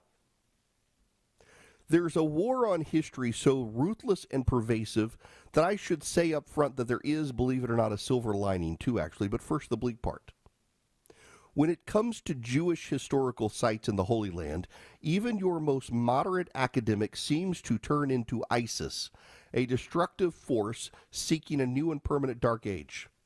But because academic archaeological journals aren't exactly the stuff of ratings, we don't hear about it very much unless we go looking for it. So credit to journalist Emily Bothwell, who's been following an important story playing out in obscure places. At Fox News, the Tel Aviv-based Bothwell highlights recent stories from an Israeli news service that deserves attention. In late April, the Press Service of Israel covered the blacklisting of researchers who study ancient sites in Judea and Samaria because the area is over the Green Line and thus considered occupied territory by the United Nations. Now, one might suggest that occupied or not, the preservation and exploration of history is pretty important. And it is, which is why those who undertake it get blacklisted if their area of study encompass Jewish historical sites. The boycott is very clear, Moshe Gutman, head of a preservation nonprofit, told the news service. After having publications rejected repeatedly, archaeologists learned to avoid Judea and Samaria entirely. The scientific community is effectively driven away from the area. Indeed, the story is full of examples of academics and researchers losing their standing, access, and career paths for the crime of even participating in studies of ancient Israel. The idea is simple if diabolical. Even if a few archaeologists defy the ban, they will have nowhere to publish their findings. The culprits aren't shy about the coordination. A few days after the press service's first report, the service got on-the-record confirmation from the top editor of a leading archaeological journal based in London that covers the Levant. Publication in Palestine Exploration Quarterly is guided by the Palestine PEF's ethical policy, the editor told TPS. The main aspect of this is international law, by which many academic institutions and public publications, including the Palestinian Exploration Quarterly, are bound. There's one way to publish results from Judea and Samaria in the journal, however, if the authors have cooperated with the relevant Palestinian authorities to do so. In other words, get permission from the Palestinian bureaucrats who are in charge of destroying evidence of Jewish history. Here's where the other side of the boycott comes in. There's no cooperation with the Palestinian Authority in the field of archaeology in Judea and Samaria, not because the Israelis don't want it. It's impossible because they're afraid to cooperate with the Israelis. They'd be treated as traitors if they did. It's academic segregation, in other words. So there is copious documentary history to prove the events of the Bible are real. So, for example, we know the site of Jericho is real. We know something cataclysmic happened in Jericho. But you're not allowed to cover it in these archaeological academic publications because it would prove the history of Israel in the Bible is real. And if it proves the history of Israel in the Bible is real, it proves the Jews are not colonizers. So what are the silver linings, Seth Mandel writes? Well, it may come as cold comfort, but the most important lesson from all of this is the entire world knows the Jews are indigenous to the land. And the history is well-established fact. That includes Palestinians and their advocates. No one in the world argues in good faith for the colonialist interpretation of Zionism. This is the anti-Semitism version of flat earth theory. It exists outside the very idea of knowledge. That is what is so threatening to the academic world. Their defensiveness is a tacit acknowledgement that the Palestinian-fueled anti-Zionist narrative of the land is a made-up story, and there's a second silver lining. It's in the form of a lesson learned the hard way. Israel is the only trustworthy steward of the region's history. The dark ages that the academic world is working hard to bring about the state of Israel is what stands in their way. It's not going anywhere. Wild to think about this now. For all the lectures on academic freedom that you and I get treated to by the left, for all of the lectures on the need for academic integrity, academics are blackballing archaeologists who are proving the biblical narrative accurately because they've played into the idea that the Israelis are colonizers. And the truth is that they've been there for thousands of years. The truth is that the stories of the Bible are being played out in archaeological real time. We're finding more and more fragments. We have found fragments of seals and signet rings that relate to the kingdom of David, the phrase the kingdom of David, that are thousands of years old. For a long time, there was this idea that David was a mythological figure. This was made up. We're actually finding signet rings. We're finding seals with the kingdom of David written on them. We have found the seals and signet rings of those who worked for Hezekiah, for Jeroboam. We have found the rings of so many. We found coins. We found other markers that the lineage of Jewish kings in the Bible is real. And the archaeologists who are finding this stuff are being blackballed and blacklisted from academic research because the academy has become so left-wing and so invested in the narrative that the Jews are colonizers. They're willing to block archaeological data proving otherwise. That's how poisonous the academy has become. That's how poisonous the thinking has become in the academy. That's how poisonous the thinking of the left has become. They would suppress real history to hide the truth from you. They would suppress real history. They would deny archaeological dig sites. In fact, the only Jewish sites that the academics are willing to consider are the ones that have been ransacked. They'll let you look at the ransacked ones and consider those and reinterpret the history of them. This is happening in the academic journals that are going to shape history books for the future. They're trying to erase the history of Israel, but they can't erase the Bible. They can't erase it. They can't revise that as much as they might like to.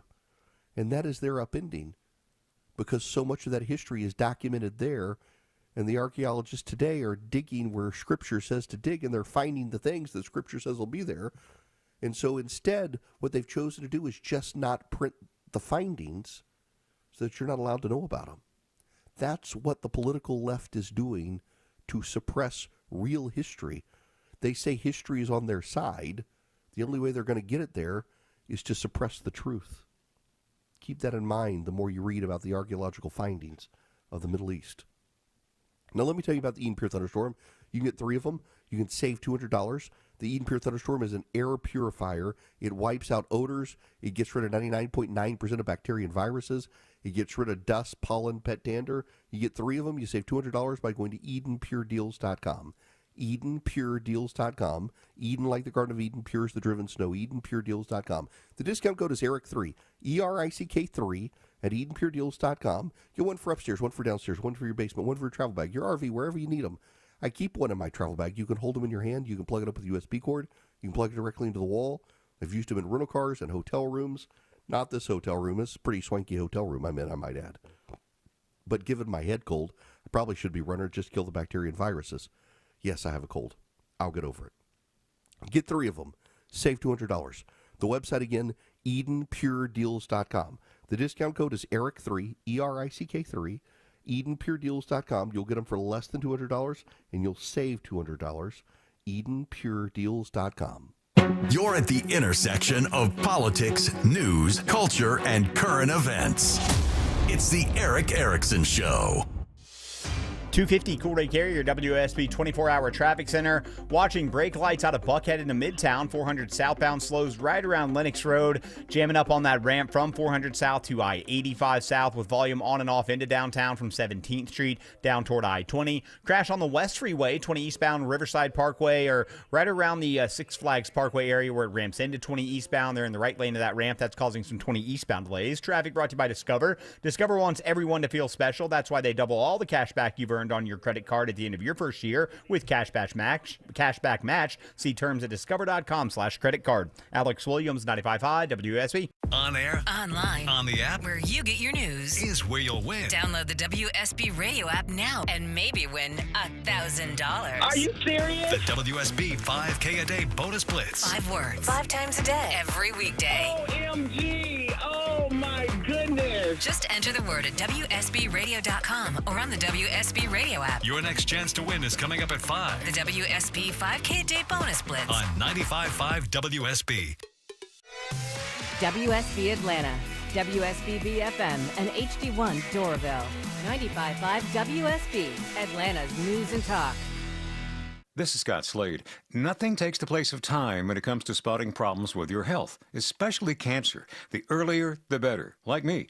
My doctor saw one lab work number that led to a diagnosis early enough, so I still had options. Now, that's where virtual imaging comes in. They've got the best CT imaging in the Southeast with 98% accuracy and low radiation. Virtual imaging's LD CT whole body scan can be invaluable, giving you time and options for early treatment. They can detect tumors as early as precancerous virtually anywhere in your body, and aneurysms you may not even know are there. For a limited time, Virtual Imaging is offering their LDCT body scan for only $995 per scan. That's a $2,495 value. Now, appointments must be scheduled in May. There are a limited number of scans available at this price, so a few minimum requirements may apply. Don't put this off. I've done it. Call 404-678-SCAN. That's 404-678-SCAN. Or make an appointment by visiting their website at virtualimagingatl.com. Hey, homeowners, it's Eric Erickson. You wouldn't trust Mac with a jack to fix your home's sinking foundation problem, would you? I certainly wouldn't. Serious issues need serious experts at Engineered Solutions of Georgia. Their skills are unmatched, so are their foundation solutions. When these guys repair a problem, it's the last time you'll have to worry about it. Done once, done right. Start today with a free inspection. Go to ESOGrepair.com. That's ESOGrepair.com. 678 ESOG now. Attention timeshare owners. This is an urgent consumer alert from the Timeshare Exit Hotline, a national company specializing in helping consumers legally get out of their expensive timeshare contracts. We're offering you a way to legally get rid of your timeshare. So if you're fed up with the maintenance fees that keep on coming and want to learn if you can terminate your timeshare legally and permanently, call today. Even if you've tried before and were unsuccessful in getting rid of your timeshare, call today and see if we can help. We offer a complete 100% unconditional client satisfaction guarantee. Make this completely free call and learn how we can help you legally put an end to your timeshare nightmare once and for all. You have nothing to lose, so call right now to qualify and receive a free consultation. Call 800-838-8614. 800-838-8614. That's 800-838-8614. Paid for by Airtime Media. Motorcycle riders like you are a different breed. You don't just ride your bike, you're obsessed. So if someone causes you to lay your bike down, you need a different kind of attorney, one that understands bikers and their rights. Eric Von Hessler here for my friends at Steel Horse Law, the Stein and Karen Law Group, motorcycle injury lawyers who ride. You can trust them on the road and in the courtroom. Steel Horse Law can help you get back on your feet, medical bills paid, and your case resolved. Trust is everything, and results matter. Free case evaluation at steelhorselaw.com. 95.5 WSB, Atlanta's News and Talk. Welcome back. It is Eric Erickson here. The phone number, well, too late. Can't take your phone calls at this point. That's all right. So I want to spend a few moments here at the end on the Hollywood movie tariffs. There's actually been some interesting stuff written about this proposed 100% tariff on movies made out of the United States. And many of the people writing about it, they don't know how it can be practically implemented. How do you tariff a movie? But also, think about how many movies are being made in Hollywood these days that nobody is watching. So this is from Puck News. Trump is right about one thing. The U.S. movie industry is dying a very fast death. At least the movie and TV production business, for reasons we're all very familiar with at this point. Movies aren't goods like cars or iPhones, but it's usually less expensive to make them elsewhere. And other countries are happy to offer taxpayer-funded givebacks. It is predatory. It has worked for decades. From 2022 to 2024, there were 241 American movies released with budgets of $30 million or more. Only a third of those were shot in the United States. Look no further than Trump's special ambassador Mel Gibson, who's about to shoot his new Jesus movie in Italy, and Sylvester Stallone, whose Expendables production log read like a Lonely Planet guide. Atlanta, which stole the Marvel movies from Los Angeles, just lost the next 2 Avengers to the UK, which has become the soundstage location of record for studio tentpoles, just as Vancouver and Toronto largely replaced Sunset Goer and Television City for TV shoots in the 2000s. Disney's Bob Iger might talk publicly about loving L.A., but he'd happily ship 100-year-old Dick Van Dyke to Bulgaria for a Mary Poppins reunion special if it saved a little money. Everyone in Hollywood accepts that now.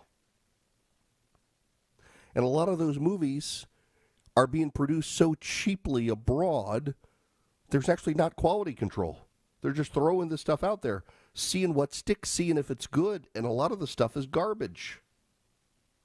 Maybe it's an opportunity for Hollywood to rethink its budgets, assess what it's spending, and actually make some stuff people want to watch. I don't know if y'all have heard this, but Greta Gerwig, the director, is going to make, I think it's The Silver Chair is the one she's doing, one of the Chronicles of Narnia, and there is a rumor afoot they're thinking of making Glenn Close's voice that of Aslan. So giving Aslan a female voice. I got to tell you, your movie's going to bomb if you do that, because the people who are fans of the Chronicles of Narnia are the most likely to go see it, and there's a reason Aslan's voice is male. By the way, in the prior movies, it was Liam Neeson. There's a reason his voice is male. When Hollywood takes stuff like this and twists it to scratch the itches of Hollywood, it offends a lot of people. And right now, Hollywood's in a frame of mind, they want to offend MAGA. They want to offend people on the right. Well, guess what? Those are consumers. And those are consumers who actually consume a lot of content. They're not going to consume your content. And now you can't go make the content that's offensive to these people overseas, make it cheaper. You're going to get taxed in some way. So you got to make it here. You make it here, the cost might be a little higher unless you go to a state like Georgia that gives you massive tax credits. You're not going to want to offend people on the right who want to watch these movies. It's actually an opportunity for Hollywood to unwoke itself, and in the process to unbreak itself. It's actually not a bad idea. I'm not a fan of tariffs, but a penalty for Hollywood being able to make cheap stuff abroad in some capacity, that's what this amounts to, and they're going to have to rethink the movies they're making for people. So maybe some good will come out of this. We will see. All right, I'll be back home in the home studio tomorrow. You guys have a great rest of the day. WSB consumer expert Clark Howard. Do you know that somewhere slightly more than half of Americans shop from the cheap sellers of goods from China like Temu? And now those goods are not so cheap anymore. The double tariff hit that Temu and Shein are facing has forced them to raise prices a whole lot. So know that the incredible deals that you were finding on stuff that sometimes, well, wasn't exactly as advertised, but was really, really cheap, that era is over for now. And it means that we'll be buying less of that stuff. And in some ways, that might be a good thing. Just because something's cheap doesn't mean you got to spend the money for it. I'm Clark Howard. News, weather, traffic. 95.5 WSB, Atlanta's News and Talk. At 3 o'clock.